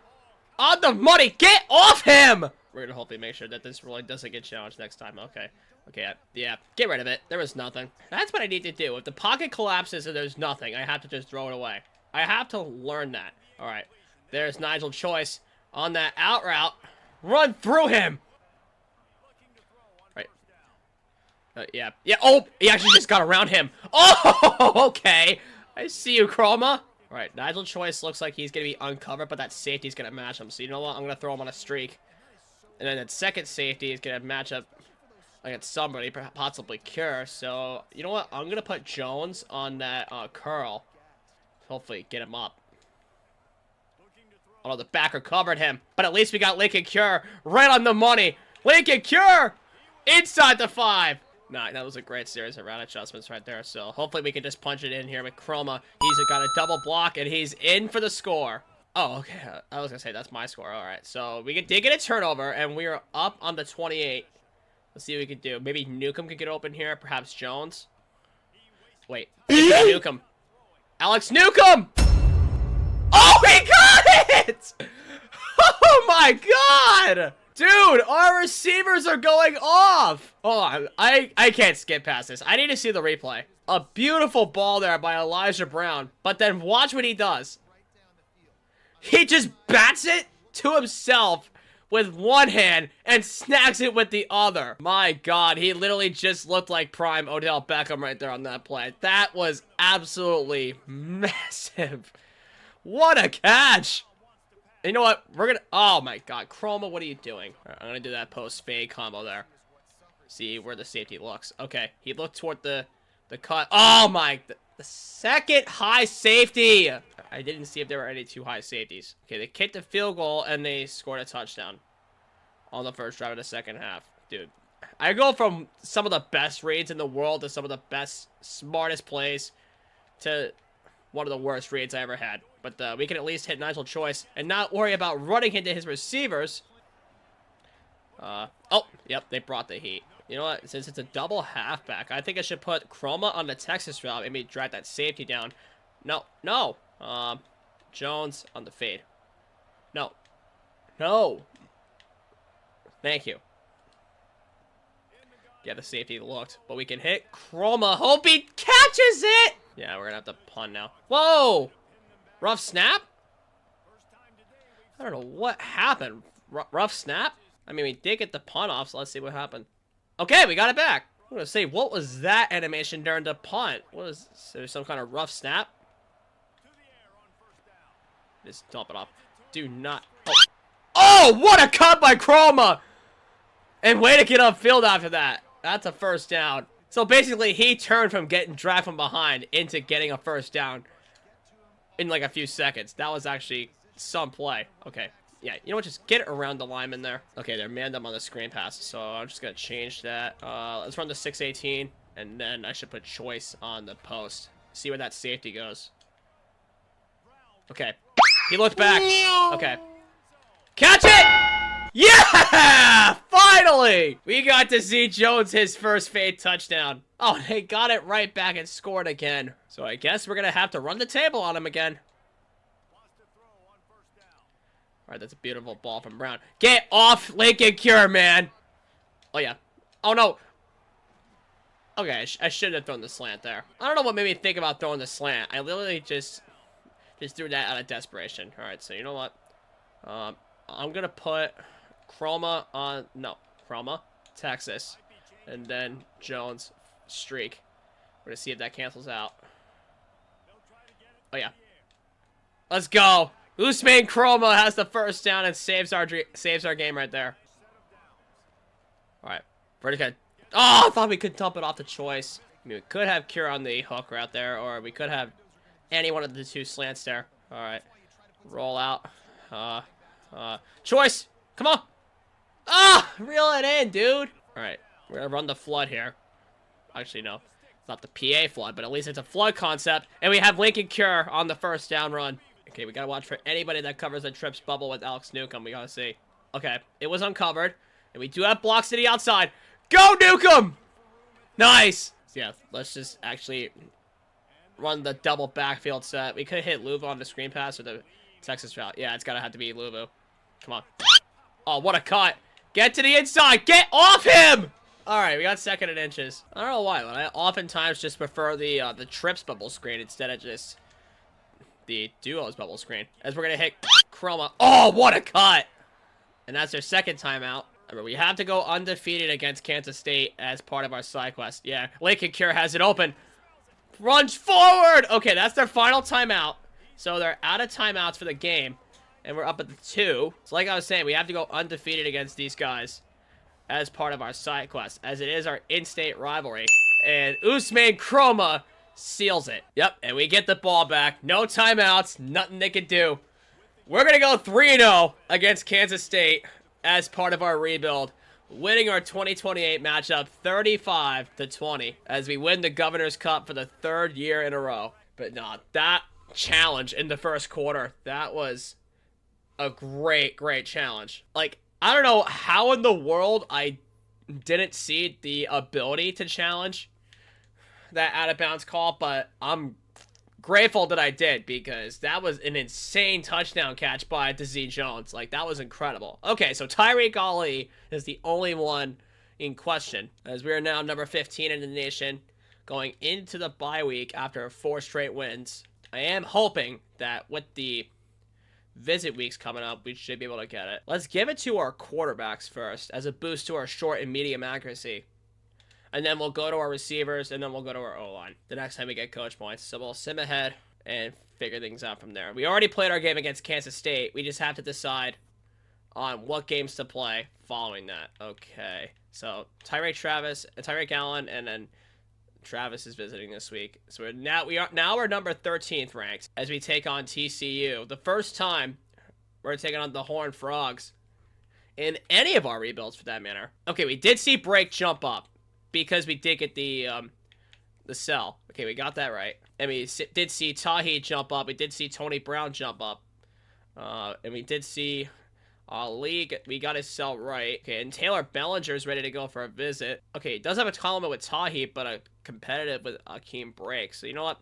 Let's book him for the first one on the bye week in week 6. Maybe there's visits we can schedule to get him on after the fact. Oh, Thorn! To what? Oh, you go figure, it'd be playing style. But we are far ahead, and we're the only team that's offered him so far. Okay, Manzo's ready to go. And he has a compliment with Keynoy, so we can get him on for the final visit for the Colorado game. And Thorn doesn't have a visit yet, but playing style is a speedster. We have to give the ball to our receivers a little bit more. So, actually, I think while we're here, let's actually decide on what games we should play. We beat Hawaii 41-22. We beat FCS 48-0. We beat Louisiana Tech 38-17. We just played Kansas State and beat them 35-20. Okay, so we got TCU coming up. But we also have Colorado, Arizona State, BYU, Baylor, Houston, Iowa State, and West Virginia. You know what? I think that we should... okay, so there's no ranked teams on our schedule right now. So we could basically choose to play whoever we want here. So you know what? Iowa State will definitely be a game that we're going to have to play. And there's no rivalry games other than Kansas State.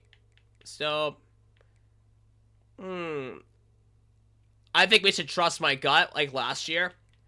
We should sim ahead past the 3-game road trip like we did last season. And we're going to play TCU, sim past Colorado, because both of these games are home. And then we will go ahead and play Iowa State. Because even though there are...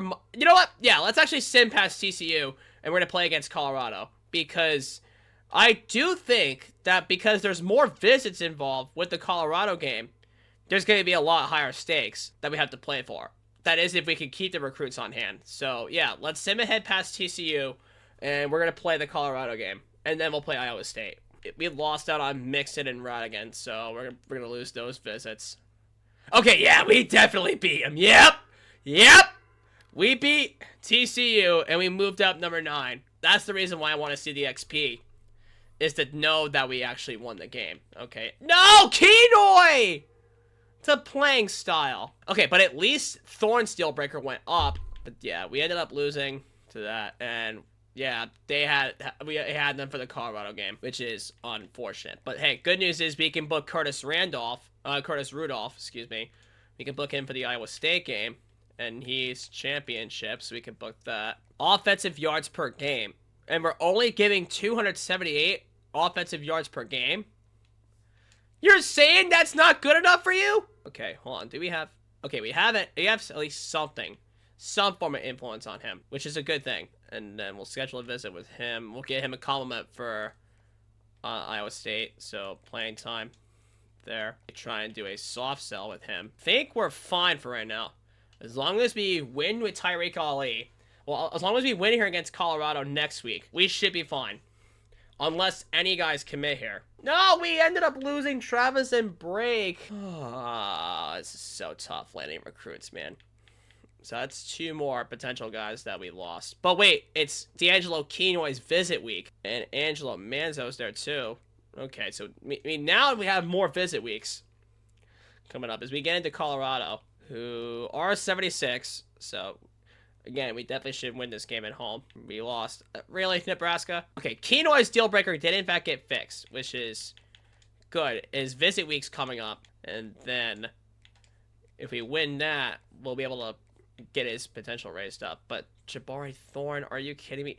What is with the playing style? Yeah, we definitely got that right with Angelo Manzo here. All right, we got 50 hours on virtually everybody, and we're gonna hopefully fix Jabari Thorne's deal breaker as we get into Colorado, sitting at 5-0. Let's actually make this game our red alternate game, and we're gonna get into Colorado. Here we go on red jersey day. Against Colorado. Yeah, they did get the ball back. Oh, no, we didn't. Or did... oh, they did have the ball. But I'm reading we're in the red zone because we caused a turnover. Jesus, my mind's in for a loop today. I don't know why. But, don't drop it now, Luvu. Okay, 2nd and 1. All right, we can get a block from behind with Mayweather. Okay, yeah. Chroma! Okay, he got it. Okay, listen, they got man on the screen pass here. But if he can get in front... that'd be huge. Okay. Yep, he came back for it. Newcomb! He's into the end zone. Okay, they did kick a field goal on their next drive. Okay, they are playing man on the outside. So who knows how they're going to cover it. Oh, again, what? I keep throwing that slant. For some odd reason, I keep hitting B instead of A for that screen pass. All right, let's see what Jones does here on the fade here. Okay, safety. Didn't lurk. Okay, we got behind him. Run after catch! He's got it! To Z Jones! Touchdown, Kansas! Let's go, baby! And we're gonna be up 28-10. They did nothing, but I think they tried to go for it on 4th, but that's why we're back at the 15. I'm not sure exactly, but that took a long time on that sim, as we're gonna hit Chroma and get up to the 23. That's a good peel back block, and Chroma has the first down! Okay, so that screen pass with Jones is not manned up on, so we actually could hit this if we can get a blocker from Nigel Choice, and we do, and we did get 8 there. Yeah, it makes sense for them to play man on Jones, so we're just gonna run the football here. Just don't get dragged. Okay, 3rd and 1. We'll take 1. Oh, okay. Really depends. Let's see. Okay, they chose to man up on it, but Alex Newcomb! We threw it at the right time! And that's a nice cut to get up to the 30. And I think with that one play, we just sealed the game against Colorado. And we're going to make our visits happy. Yeah, they covered that one perfectly. Yeah. Beautiful ball to Nigel Choice. Get upfield, bud. Come on. All right, we can definitely run at least 1 or 2 more plays before the 2 minutes. So we'll see what happens here. Yeah. Chroma has a first down. Run through him. And that's going to have to be the last play before the 2-minute warning. And we can run down as much clock as we want to now, honestly. Now that we have this hold of this lead. And even if we kick a field goal here, it really doesn't matter. We're definitely going to win this game.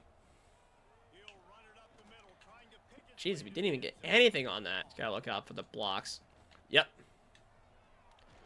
Man, I pressed that trigger way too quickly. But it really doesn't matter. We'll just take our 3 and move on with the win. Okay, it did score a touchdown, but it really doesn't matter. We didn't get the onside kick. And guess what? We just beat Colorado 31-17. And with that game, for sure, it definitely made our visits happy. All right, the 6-0 Jayhawks can now advance to next week and hopefully make our visits happy. And there it is. Our first commit is the top of our board, Tyreek Ali. But we lost Tim Tahi to UCLA. Okay, Arizona State is up next on our board. So yeah, Colorado was definitely, in my opinion, the right game to play here. Oh, how do we lose interest on Curtis Rudolph? Oh my, Oregon. And his visit week's not until Iowa State. Yeah, I don't think there's any fixing Jabari Thorne. Okay, he is pretty close to Nebraska. And yeah, the visit definitely helped with Angelo Manzo here. Hawkinson's ready for a visit, but yeah, there's no scheduling. Okay, we did get it right at least with Paul Freeman, who dropped a 3rd to who?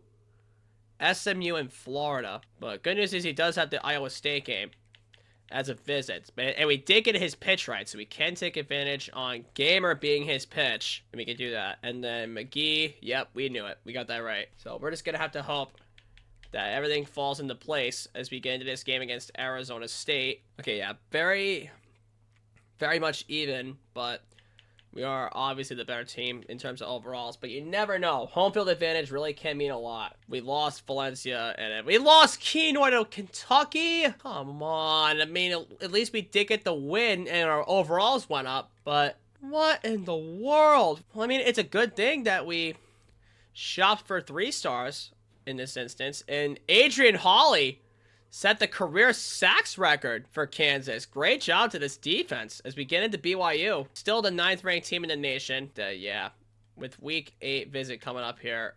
Oh, wait, no, never mind. It already happened. But we couldn't do anything, and he verbally committed. It's unfortunate. But hey, we at least got Curtis Rudolph still for our quarterback, and he is currently losing to Oregon, but the good news is we do have a sell on top, and he's still in his top 5, so there is a chance we can lock him up. And yeah, the thing went down, so there's no fixing Jabari Thorne. Why is Kerry McGee losing to TCU? Did get his pitch right, but his visit is the Iowa State game. The BYU game, yeah, this should easily be a win. If it's nothing more than a win, I don't know what to tell you at this point. We've been upset before by many teams like this, but we'll see. We lost out on both of these guys. They verbally committed before they even hit their top 3. Okay, we did win against BYU, but I don't know how come we're dropping so low. And we got locked out by Jorge Lopez, who's the guy that they had the offers with. And we're in a recruiting battle right now with Nebraska for Angelo Manzo. Unbelievable. As we get into the ranked game here against Baylor.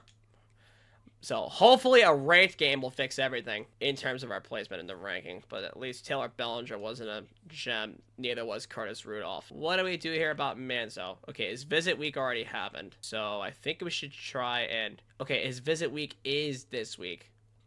Wait a second. Is it this week? No, it already happened. Okay, so that's why you got the influence jump. Okay. So what I think I should do in terms of Manzo is we should try pull a sway tactic. So yeah, we should definitely pull the sell on Hometown Hero and then sway whatever else we can offer.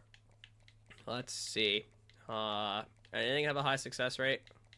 Okay, Conference Legend has a B+, which honestly could matter more. Grassroots doesn't have a good enough grade. Okay, so we could try and do Conference Legend. We could, let's actually persuade Conference Legend. See if that works. And we're going to sim past the top 25 game in Baylor, which is going to be a tough one, considering it is home field for them. But let's check the schedule.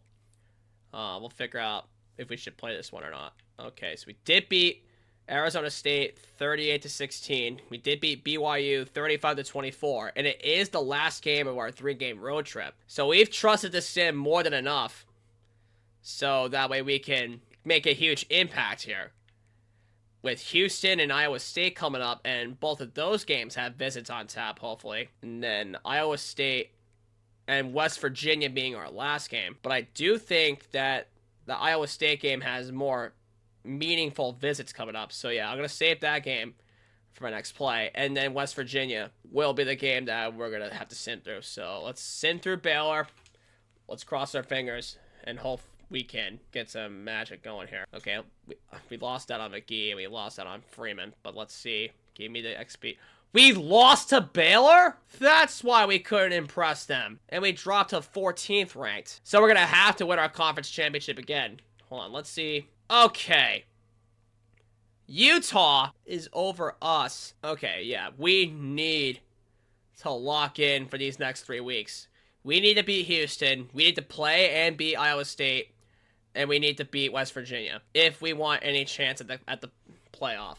Maybe even the conference title game. Yeah, we lost out on interest in Tony Brown. But we do have his visit week coming up, which is huge for us. We can get that influence because of Louisville's visit week. We can win that one. We can definitely steal him away. And then Beganu may commit. But George Banks, okay. He does have the Iowa State game. So we can play that and land that. We lost Freeman. Got a lockout. We lost Kerry McGee to a lockout. Pete Linderbaum, a 5-star will linebacker with only 1 offer from Louisville, and he's 7th ranked interested in his top 8. Holy, my God. Okay, yeah, we need to lock in on this guy. But I think definitely our main point of attention here is going to have to be this 5-star Pete Linderbaum. So we'll scout him too, because why not? And what do you know? He's a 5-star gem at will linebacker who will send the house on, and then we'll favorite him, put him at the top of the board, underneath Tyreek Ali, of course, because he's our only commit. But let's offer everybody else and see where they stand. Actually, and yeah, we'll give the friends and family to Chuck Leonhardt. Let's offer all of our 3-star scholarships. But our main point of emphasis being this 5-star, Pete Linderbaum. I can't believe we actually found that guy out of nowhere on the prospect list. Okay, so Houston. If we want a chance, we need Utah to lose 1 game and we need Baylor to lose 1 game in conference play. If we want any chance at the conference championship game, we got to keep an eye on the next 3 games. We need to keep an eye on the conference standings. And we ended up losing on Tremaine Tompkins, but that's okay because there was nothing on our 5-star yet. Okay, yeah, we did beat Houston. And because of the visit week, it helped to influence a lot of our guys as we get into our final play game against Iowa State. But before we do anything else, let's check the conference standings real quick. We're at the top of the conference now. Let's go. Houston lost. Houston lost to us, but Utah finally lost again, and then Baylor lost again, and they're out of the rankings. So the only team that's in the Big 12 that's ranked so far right now is Texas Tech. So thank God we ended up trusting the sim there with beating Houston. So we are back in conference championship contention, and we're back in playoff contention, potentially. And our 5-star rose up in interest because we offered them. Wow. So we did get lucky there. Hey, we got Manzo! We got Manzo back. I literally just forgot to check the recruiting board. Okay, so now what we could do now is hard sell on Hometown Hero because of the better grade. And then we can do a DM on that. We can try and swipe Manzo. But Greg Banks and SMU we're in a recruiting battle for. That's actually huge. And then Louisville with Tony Brown. We only won by a field goal. Wow. Unbelievable, Tony Brown. Okay, so we need to find a better sell. What could we possibly sway on? Yeah, there's really nothing we could do. We just have to hard sell whatever his case is. And then we just gotta hope for the best. And we lost that on Tremaine Tompkins. But we didn't lose out on Chuck Leonhardt, which means you get ours because you stayed for it to happen. And then Linderbaum, we just got. Okay. So, Iowa State is our final game that we're going to have to play. I think this one will be the black jersey game. Because usually we... no, let's make this a baby blue game. Let's make this the game where we wear our baby blues. And then Iowa State is fine the way they are. Okay. Yeah, they're fine. So, let's get right into Iowa State. We're going to beat Iowa State 38-10 and still secure our place at the top of the conference at 10-1. And with one more game left to play, sim here in West Virginia, I think we got it in the bag. Absolutely. During the playoff.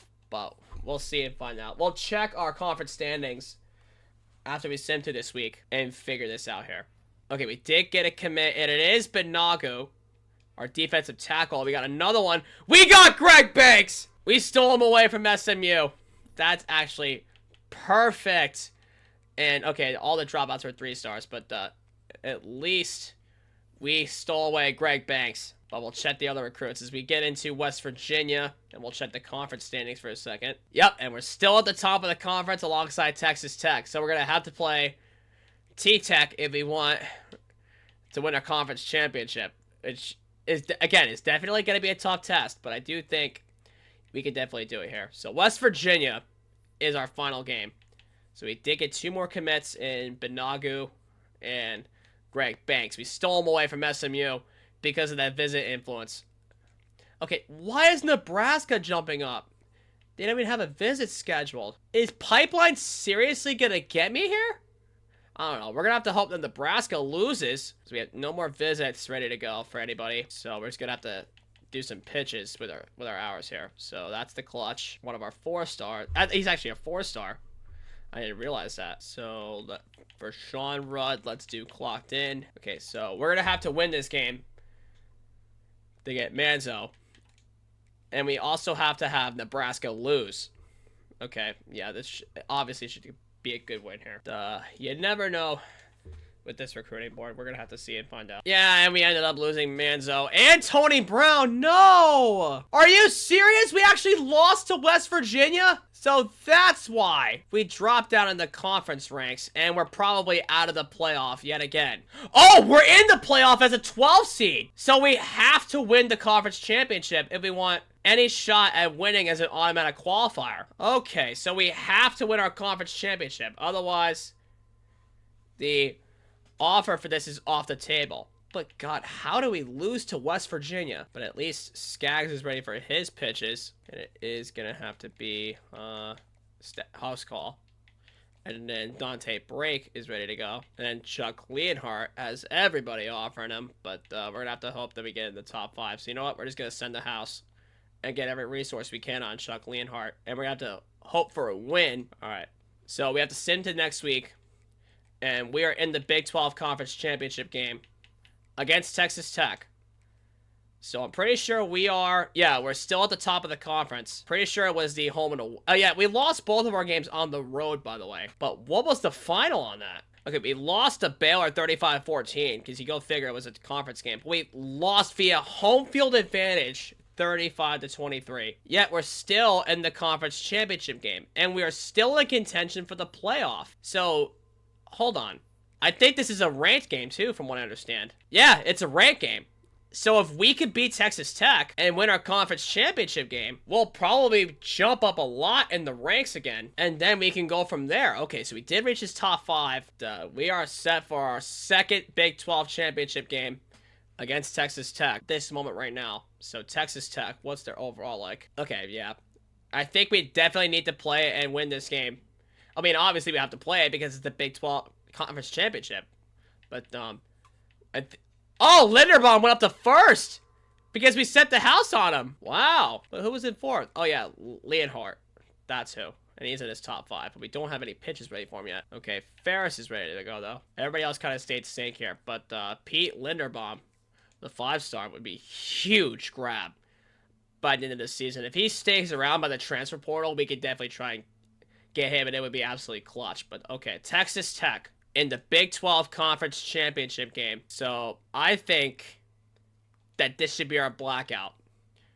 Because if we don't get far in the playoff, we're going to have to rep these for the final time this season. So, yeah, let's go. All right, we're back here in the Big 12 Championship game. This time, against Texas Tech while we're repping out our black jerseys. This is a special moment here because this is our chance to actually make the playoff. 3rd and goal. I honestly think we should have Newcomb running the out in one-on-one. And then we're going to see if it gets open. Lincoln Cure. He's got it! First score of the game. Yeah, no, that's open. Actually, it is open. We got a 1st down and goal. I had to wait for a bit, but good thing for our lineman, we were able to get the protection. And we got it with Falele. 14-0. Okay, so far from what it looks like, we are out of the playoff. But we need to win this game if we want any chance at making the playoff. That's how it's looking right now. Okay, yeah. They call for safety. Alex Newcomb. He's wide open. He's got it. Touchdown, Kansas. That was a huge route adjustment. And we were able to hit Newcomb wide open. Oh, yep. Lincoln Cure. The coverage got blown. He's into the end zone. 7 catches today for Lincoln Cure. That's showing why he's a more versatile tight end.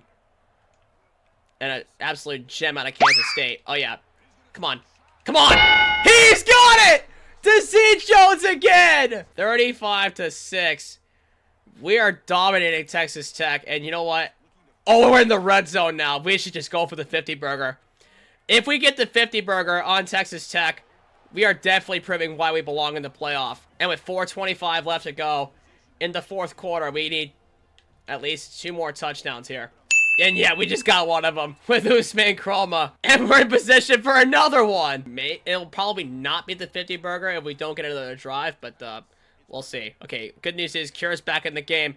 And another bit of... Good news is that he's got another touchdown! Oh my god! Cure literally just swiped a pick away from that linebacker, whoever was covering him. Yeah, it was a linebacker. And he just swiped it away from him. Holy shit, dude. We are so lucky to have this guy. It doesn't matter if they score a game, which they don't. And we're going to destroy them 49-9 for the Big 12 championship. I'm just hoping that that puts us in the playoff. But no, that play by Cure, though, was dirty. Stealing that away from the linebacker, that was big. And there we are with our 2nd consecutive Big 12 championship as we look for a spot in the playoff. And it looks like that we just got our spot in the playoff against Miami. But we're going to have to go to their turf and play their way. Okay, we did get a commit, and it was Marquez Hawkinson. Oh, another one. Lorenzo Hardick. Okay, there we go. We got 2 more recruits on our board as we're going to get into our first college football playoff game against Miami. And Bear Bachmeier won the Heisman Trophy out of Texas. So the winner of this game can potentially play him. Oh, Chris McCorkle won the Jim Thorpe Award for the best defensive back. Congratulations to him. And there it is. Our first college playoff test is a road game against Miami. And then let's look at the bracket. So, oh, we have to go to death. Oh, wait, it's a neutral site playoff game. Okay, so it's in the Cotton Bowl. So we would have to beat Miami at Hard Rock on their turf. Then we have to go to Clemson. And then Oregon is in the way, the #1 team. Okay, and it looks like Alabama and Georgia are no longer there, which is honestly a good sign for this bracket. And we're just going to get right into this first college football playoff game against Miami. And we are very even against this team. But the home field advantage is going to come into play. So let's get into it.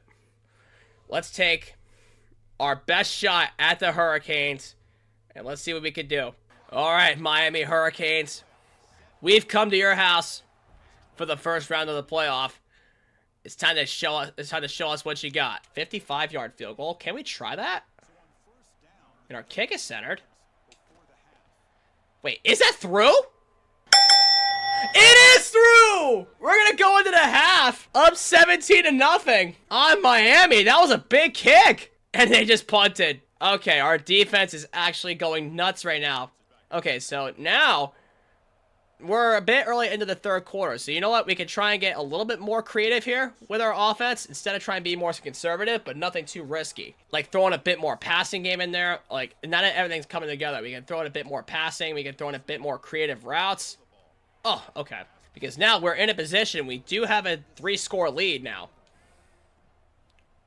Yeah, we got the pressure off the edge. Yeah, we're up by 3 scores, so... Again, just play it safe. Get there. Get him. Okay, you call for the fair catch. Our defense, man, is so damn good. We're going to get the ball back once again after a 3 and out. That is absolutely huge. Okay, just hold on to that, Nigel. Okay, yeah, that was a bad read on the corner route. Okay, yeah, just tackle him. Okay, we can't let this be our downfall now. We can't choke this out so quick. Oh my god! We're going to get the ball back. Thank you, ma'am. We got the ball back. And then we're going to hit Z Jones right there on the first down. We're actually going to pull out a first-round win against Miami if we keep the ball more conservative. And we got a good run back, though, with Usman Chroma. But, yeah, the wear and tear, I think, is starting to get to him. So we got to share the load a little bit. As we're going to... Thought we'd give it to Lincoln Cure. All right, 3rd down and 5. We could hit Cure on the hitch route if we can. Okay. No, actually, let's just take off and run. And Elijah Brown's got a wide open hole. And get out of bounds. Dude, our offense, dude, is coming in clutch. And our defense is actually doing even better in this game. As we're going to hit Alex Newcomb. Just don't drop it. Hold on to it. All right, 2nd and 5. We can possibly hit Cure on the in if we can get some space with him. Oh, yep. Right there. Hold on to it. We got it. All right, 1st and goal. Fresh set of downs. So I think we should just hand it off here. No, we definitely would not. All right, one more play before the 2-minute. We could hit Choice or Cure. Any one of them.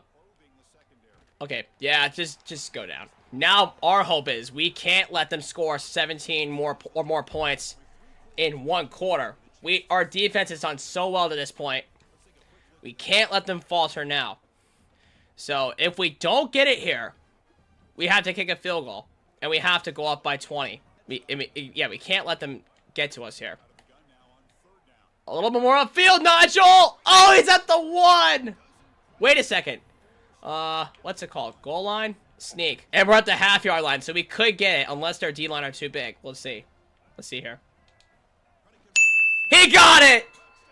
Elijah Brown on the QB sneak. So we're going to go up 24-0. Okay, they got a touchdown, but they missed the 2-point conversion. So all we can do now is run the football out and get a couple first downs and let them use their timeouts. So we're just going to chill a little bit, watch the play clock, and then we'll decide what to do from here. All right, clock ticked down to 2:31. Now here in the 4th quarter, so we're going to hand it off at around 5 on the play clock. And there's Falele. We may want to get it. Yeah, we can get it down to the 2-minute warning here. And then just go for a pass play. Because if we get the first down here, it'll limit them to all 3 of their timeouts and the 2-minute drill. Because we're trying to conserve as much time, run as much time off the clock as we can now that we're up 3 scores. Okay, so we're going to get into the 2-minute warning. And we're just going to go for the 94 and hope for the best. We're going to try and hit Cure on the out. If not, we can hit Jones on the far end. Let's see. Yep, we got Cure. Lincoln Cure! First down! Okay, and if we run the clock out, it's ball game. But remember, we did get out of bounds, so it's going to have to be the use of their timeouts now. Wait, they're actually letting us run out the clock? But why? We're running the clock out past the 2-minute warning. Yeah, our run game right now is not working. 20 carries for 66 yards. So yeah, we're just going to have to throw it for him here. Yep. Just don't drop it, dude! We made a 55-yarder before in this game. But can we hit a 53? Let's see. Oh, I thought I shanked that for a minute. We got it! 27-6, I mean. And that's how we're going to win our first college football playoff game. On that note, in a dominating performance against Miami. But big credit to our defense for this win. And there you see it. Now we can go into all the neutral site games. All the hot momentum on our side as we aim to finish this rebuild. As long as we win the national championship as a 12 seed, it'll be one of the best runs we've had yet. But it'll also be side quest complete. Because remember, we did go undefeated so far against Kansas State. So we're going to go into this Cotton Bowl game against Clemson. It's going to be our next tough test. Clemson. Okay, Clemson's pretty even, actually. But we're going to have to find out exactly what we're up against here. All right. We're here in the Cotton Bowl against Clemson. Now, usually we're here for Big 12 championship games. But this is the Cotton Bowl game. And we wanted to... Are you serious? Our defense is coming in big with an interception. And I think the return back was like for 56 yards. So we are in big field position to start this game. Like, this is absolutely huge. And it looks like Usman Chroma is back fully healthy. But guys, I think we should just do the same thing that we did against Miami. Run the football at first and set the tempo in the run game in the trenches. Okay, they got hurt. Okay, we're at the 1 yard line on 2nd and goal. So what we should do is goal line and then halfback dive toward the wide side. Okay, we're pretty far back off the 1, but hopefully we can get the blocks that we need. And we did get the blocks we need. We're in the end zone. Okay, it seems like their offense is a lot better than Miami's, but they actually just drove down the field a little bit. But if we can play smart, we can too. But we'll see. Hoping I made the right reads. Okay. Okay. Oh, I wanted to hit Y. And let me tell you something. If Usman Chroma is going to be the guy to get the extra workload, he's got to be the guy to get the extra workload. He's that big fella that we want. And since this is a neutral site game, there's no home field advantage to worry about. I mean, technically, this is our home field. We play this as our second... No! Chroma's hurt! I mean, yeah, we have Jeremiah Witten, but still, he's going to be hurt. You know what? We're going to put him on the... Where's the flat? On the flat. See if he can expose the defense. Yep. Witten on the flat. Get upfield. We got the first down. You go figure. It'd be bruised ribs. So we're going to lose a 95 overall running back in Usman Chroma and replace him with a 71 recruit that we picked up. That is not great. Okay, that's Falele. That's another guy I can trust right now. Okay, they're not manned up on the screen, but it looks like... Okay, yeah, they double covered it, and we're going to hit Jeremiah Witten. Please don't fumble. The thing we have to watch for is either that linebacker down to that left side or that third corner. Okay, yeah, they covered it. Okay, Chroma's back in the game. We just can't give him a chunk of the workload like we've been doing. All right, we got to make sure they don't double cover the screen here. Okay, yeah. I hit the wrong button on the pass, but at least it's only 2nd and goal. We do have 2 more attempts at it, so let's see what we can do here. Okay, yep, Dazee Jones on the out. Oh, he dropped it. All right, we got to go to divide here. 3rd down and goal. We get at least try and get upfield with anybody here. Okay, set the blitz. All right, Jones is open. Turn upfield, Jones. Okay, 4th and goal. All right, we just got to hope either Cure, Choice, or Jones are open. Oh, my God. Dude, I hate when it gets so late into the first quarter that they just run down the clock on you. Let's take the points and then go into our next defensive drive. We're going to be up 10-0. Oh, and they punted again. Dude, this defense is so damn strong right now. This whole entire playoff. I think we're definitely going to have to rely on that if we want to beat teams like Oregon and all them. Okay, we got to block off that screen pass for Alex Newcomb. Get to the inside. Thread to the outside. That's a good run. Okay, yeah, they set the blitz. Good thing we got some blockers for Lincoln Cure. He's going to get upfield. Get to the outside, bud. And we're in the red zone. All right, let's see what a read option will do. We just got to read that one edge guy there. Oh, he didn't crash. I should have gave it. But then again, a good indicator to know if a read option doesn't work is if both the D lineman next to him and the edge guy don't crash and you just settle for the block. All right, yep. Newcomb. Oh, come on, dude. All right, so it looks like we got to play the winner of Oregon or Michigan in the next game. So I just got to hope and pray it's Michigan because I really do not want to play Oregon. All right, yep. Hit Jeremiah Witten. Please don't drop it. All right, we got 4th and 4. But now the question is, do we... I think we should take the points. Because they, right now, haven't scored yet. So we're going to go up by two possessions still. If we make the kick. Yep, right on the money. Dude! This defense! Holy shit, guys. Our defense is doing so damn good this entire playoff. Okay, we just can't jinx ourselves here as we're going to hit Lincoln Cure and get into the end zone on one play. I swear to God, I think it's karma that we've been struggling on offense this entire damn season in this entire rebuild so far. But yet, we get in on defense in the playoff and we do so damn good. Like, I don't know what is the reasoning for that. Like, we're going from throwing 4 picks in a game with Fernando Mendoza's brother, Alberto, to actually dominating on defense in the playoff and actually doing strong. Like, I don't understand it. I don't know if it's because we're playing more conservative on offense instead of being more aggressive to the pass game, but, like, dude, it's working. We actually have a strong running game and a phenomenal pass game at this point. Like, it is fantastic what we're seeing here out of this team. And I love it. Alright, we're going to hit Chroma wide open. He's going to take it the distance, hopefully. But yeah, to be fair, I did see that one DB just crawling over to me, looking to tackle. So yeah. Yeah, nothing's open there. Yeah, just get rid of it.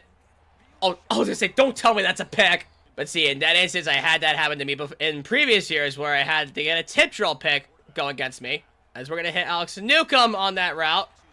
All right, 3rd down and 5. Yeah, I'm not entirely sure if we're going to get any deep shots in this entire playoff, but at least we can run the football with Elijah Brown and stay conservative. Slide. Okay, they're running a lot of pass defense for what it looks like. Okay, yeah.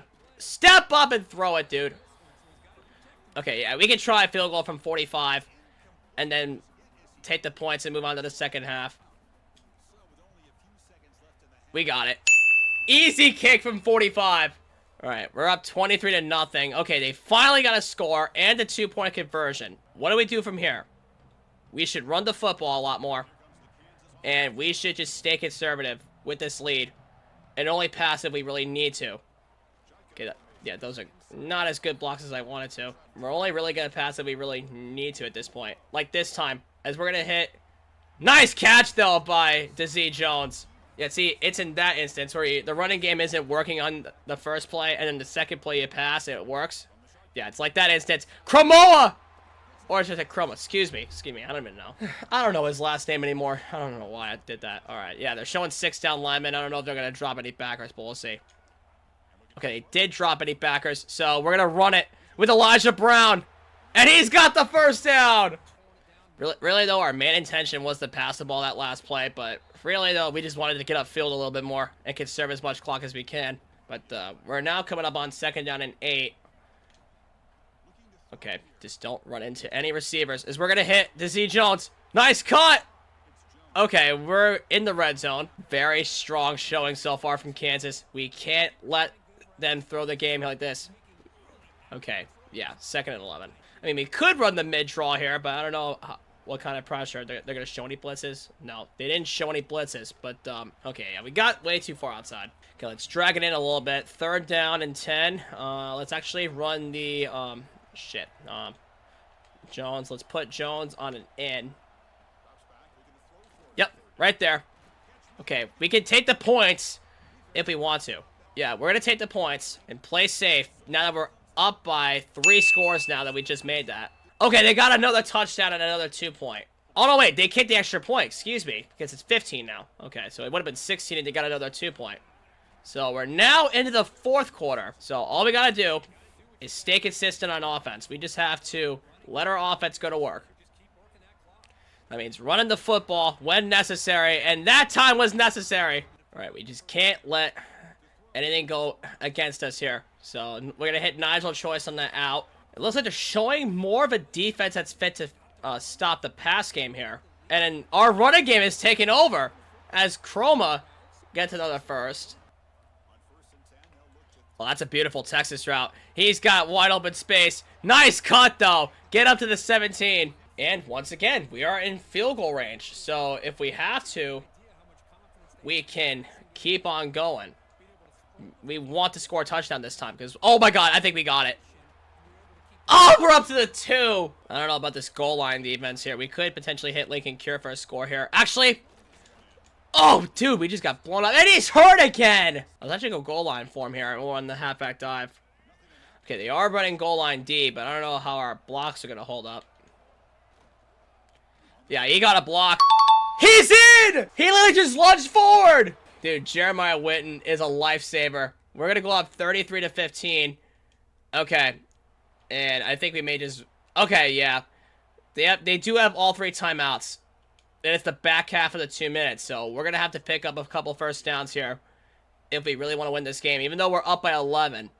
which is technically a 2-score game. And Chroma, get the first down. That's going to ice it. But hold up, though. We are actually not set to ice it yet. I think we are. Jeremiah Witten is going to ice the game with another first down. Yeah, the pull really didn't work there. Just get through for Witten, and then that's their last timeout. We're in field goal range, so they really can't do anything more. If we pick up the first down, we're just going to kneel it out, and it's going to be all over from here to move on to the third round of the playoff. And with our run game taking over, we just picked up the first down. Let's kneel it. Let's move on. And ladies and gentlemen, your Kansas Jayhawks are moving on to the third round, as we're going to beat Clemson by a score of 33-22. But no, this playoff run so far really shows that we belong in the college football playoff. We belong to be national championship contenders with this dynasty that we've constantly been rebuilding. And there it is. We're 2028 Cotton Bowl champions. We have to play Oregon in the Peach Bowl. The #1 seed in the tournament. Possibly our toughest game. 14-0. Probably a 99 overall team. 99 overall 96 overall, 94-0, but a 99 defense. Definitely our toughest test. But good news is, it's in a neutral site in the Peach Bowl. So, regardless, we're going to do our best to try and win this game here. As we set sail to the Peach Bowl, we're going to get into this game against Oregon. Possibly our toughest game ever in this entire rebuild. If we can knock them out, we'll have an easier path to the national championship. Okay, they kicked a field goal, and on the first drive of the second half, they gave it back to us. Okay. Could have been worse. It definitely could have took it down the field for 2 scores, but we at least got the ball back now. Okay, yeah, get to the outside. Okay, we're fine. If we want to do well here in the pass game, we have to play smart, especially against this Oregon team who, yeah, literally they just wanted to tackle there. Okay, this definitely is a high-pressure situation. I think we're just going to have to hit Cure on the slant, and then we're just going to have to put Chroma in pass protection to get at least an extra blocker. Okay, yep, they set the blitz, and Lincoln Cure is right there. He's got a first down. Center up the kick. Okay, yeah, Chroma literally got jammed up there. We just got to get rid of it. Okay, yeah, come on, Newcomb, get off your man. Yeah, I don't know why, but Chroma really did get jammed up there in the pile, so we're just going to have to give it off here to... Okay, yep. That's actually DeZ Jones! A beautiful move! And he's into the end zone! That was a great play by DeZ Jones. Let's see what this defense can do. And we stop him. Once again, we're going to be up 14-3. Yeah. Oh, that's actually a beautiful block on the backside. We definitely could have gotten sacked. Okay, we're going to have to watch that backer. Hopefully he doesn't play zone on it. He didn't play zone on it. Just get your blockers. Alex Newcomb. Okay, that's a great cut. Get to the outside.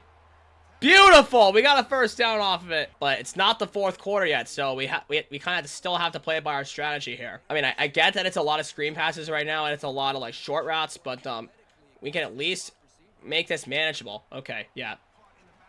Okay, we did get the yard off of it, though. And I don't know, I just wasn't liking the runs we've been getting out of the playbook so far. Yeah, because that interior D lineman is just too damn big. All right, third down. You know what? Since Newcomb's gonna be playing the deep, let's actually send Cure on a streak. We can actually try and attract that safety if we have to. Yep. Inside shade. Lincoln Cure. He's wide open.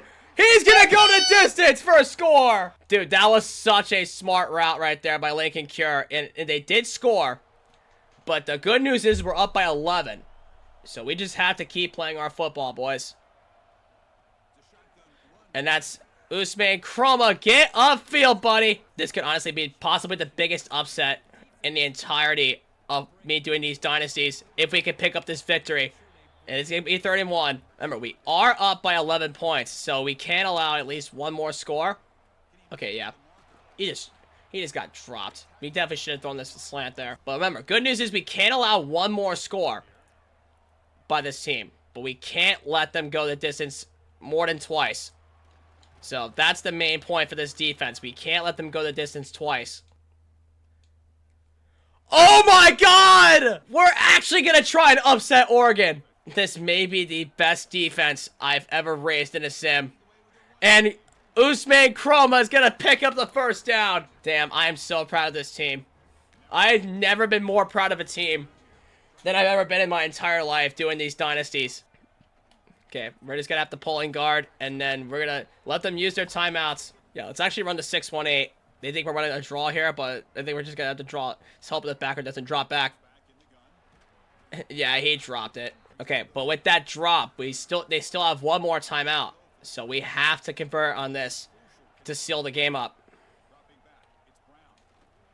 And get upfield! Nigel Choice! He's got a first down! And if we run out the clock, that could be our ball game. And we may go to the national championship, upsetting the #1 seed. Guys, I've never been more proud of this team than I've ever been with any other team in my entirety of doing these dynasties. And I have something really good cooked up for this next one that you're really gonna like, as Usman Chroma takes it up again. And 2-minute warning timeout. Let's just run it down. They have no timeouts left. All they can do is sit back and watch their undefeated season go up in flames as their 2028 Kansas Jayhawks are your Peach Bowl champions and are going to the national championship game, but not before we pick up one more first down. Dude, why does this game have to do to me like that? Yeah, just bat it down. Yeah, I don't understand why they don't just run down the clock. I mean, what? Come on. Liati Luvu. Okay, it's 4th down now, so we're just going to have to kick the field goal or just go to the national championship game. We're going to go up by 14. Absolutely will. We're going to go up by 14, and we're going to seal up our spot in the national championship game with this effort. Okay, they did in fact score, but we got the onside kick. So now we can say it loud and proud that your 2028 Kansas Jayhawks are moving on to the national championship game after we just upset the #1 seeded Oregon. But yeah, we had to watch their undefeated season go up in flames. Like, that was one of the biggest wins I've ever had in an entire dynasty that I've ever done in my entire career. I mean, there's been a lot of big wins that I did in these 6 episodes of doing this. But we're finally going to move on to the national championship against either North Carolina or against Oklahoma. And we're going to take on Belichick and North Carolina in the national championship game. I'm telling you, this is going to be storybook if we win this game here. It's going to be your future greatest rebuilder of all time versus the greatest coach of all time in the national championship game. So let's get into this. You know what? Let's make it so special. Let's rock the blackouts one more time when we take on Belichick. So let's see. We're going to have them throw on the away throwbacks too while we're at it. So let's get into this. It'll be blackout versus white throwback. Bushell versus Belichick in the national championship game.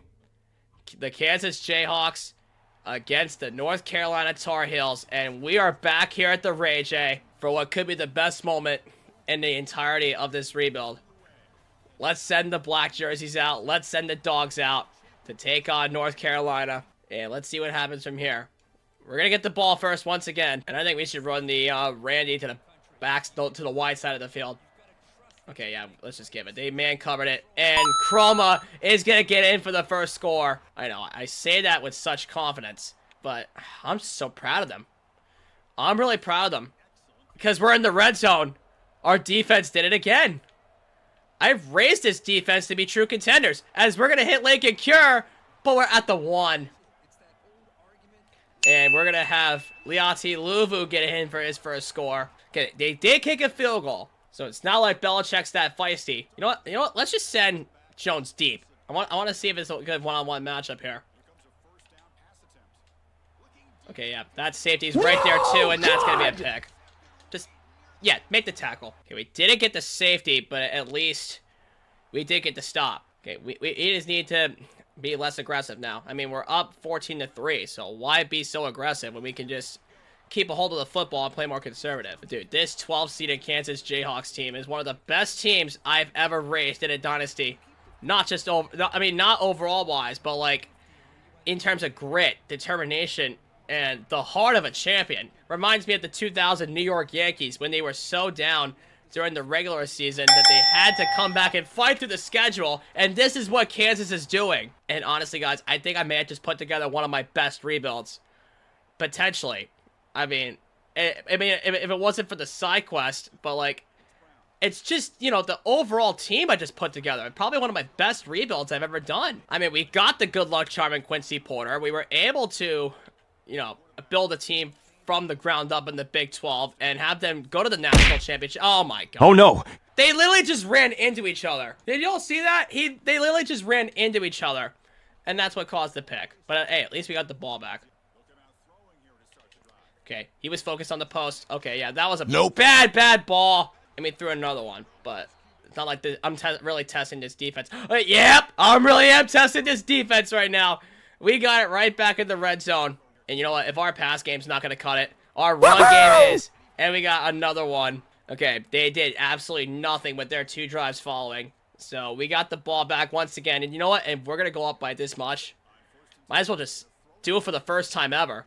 We're going to sim the rest of the national championship game. Because we're up by so much that what other damage can we do? Yeah, he's got the deep shot. Yep. Aggressive! He caught it! One last time for Dazee Jones to get into the end zone off one of my famous deep shots. Yep, just hit it. Hope he catches it. Yep, he got it. And it's Nigel Choice who's going to finish this game. And there it is, ladies and gentlemen. Your 2028 national champions are your Kansas Jayhawks. And we just rebuilt this team from one of the worst in the Big 12 to the best in the nation. As we're going to dominate Bill Belichick's Tar Heels 45-3. Like every aspect of our team took over this game.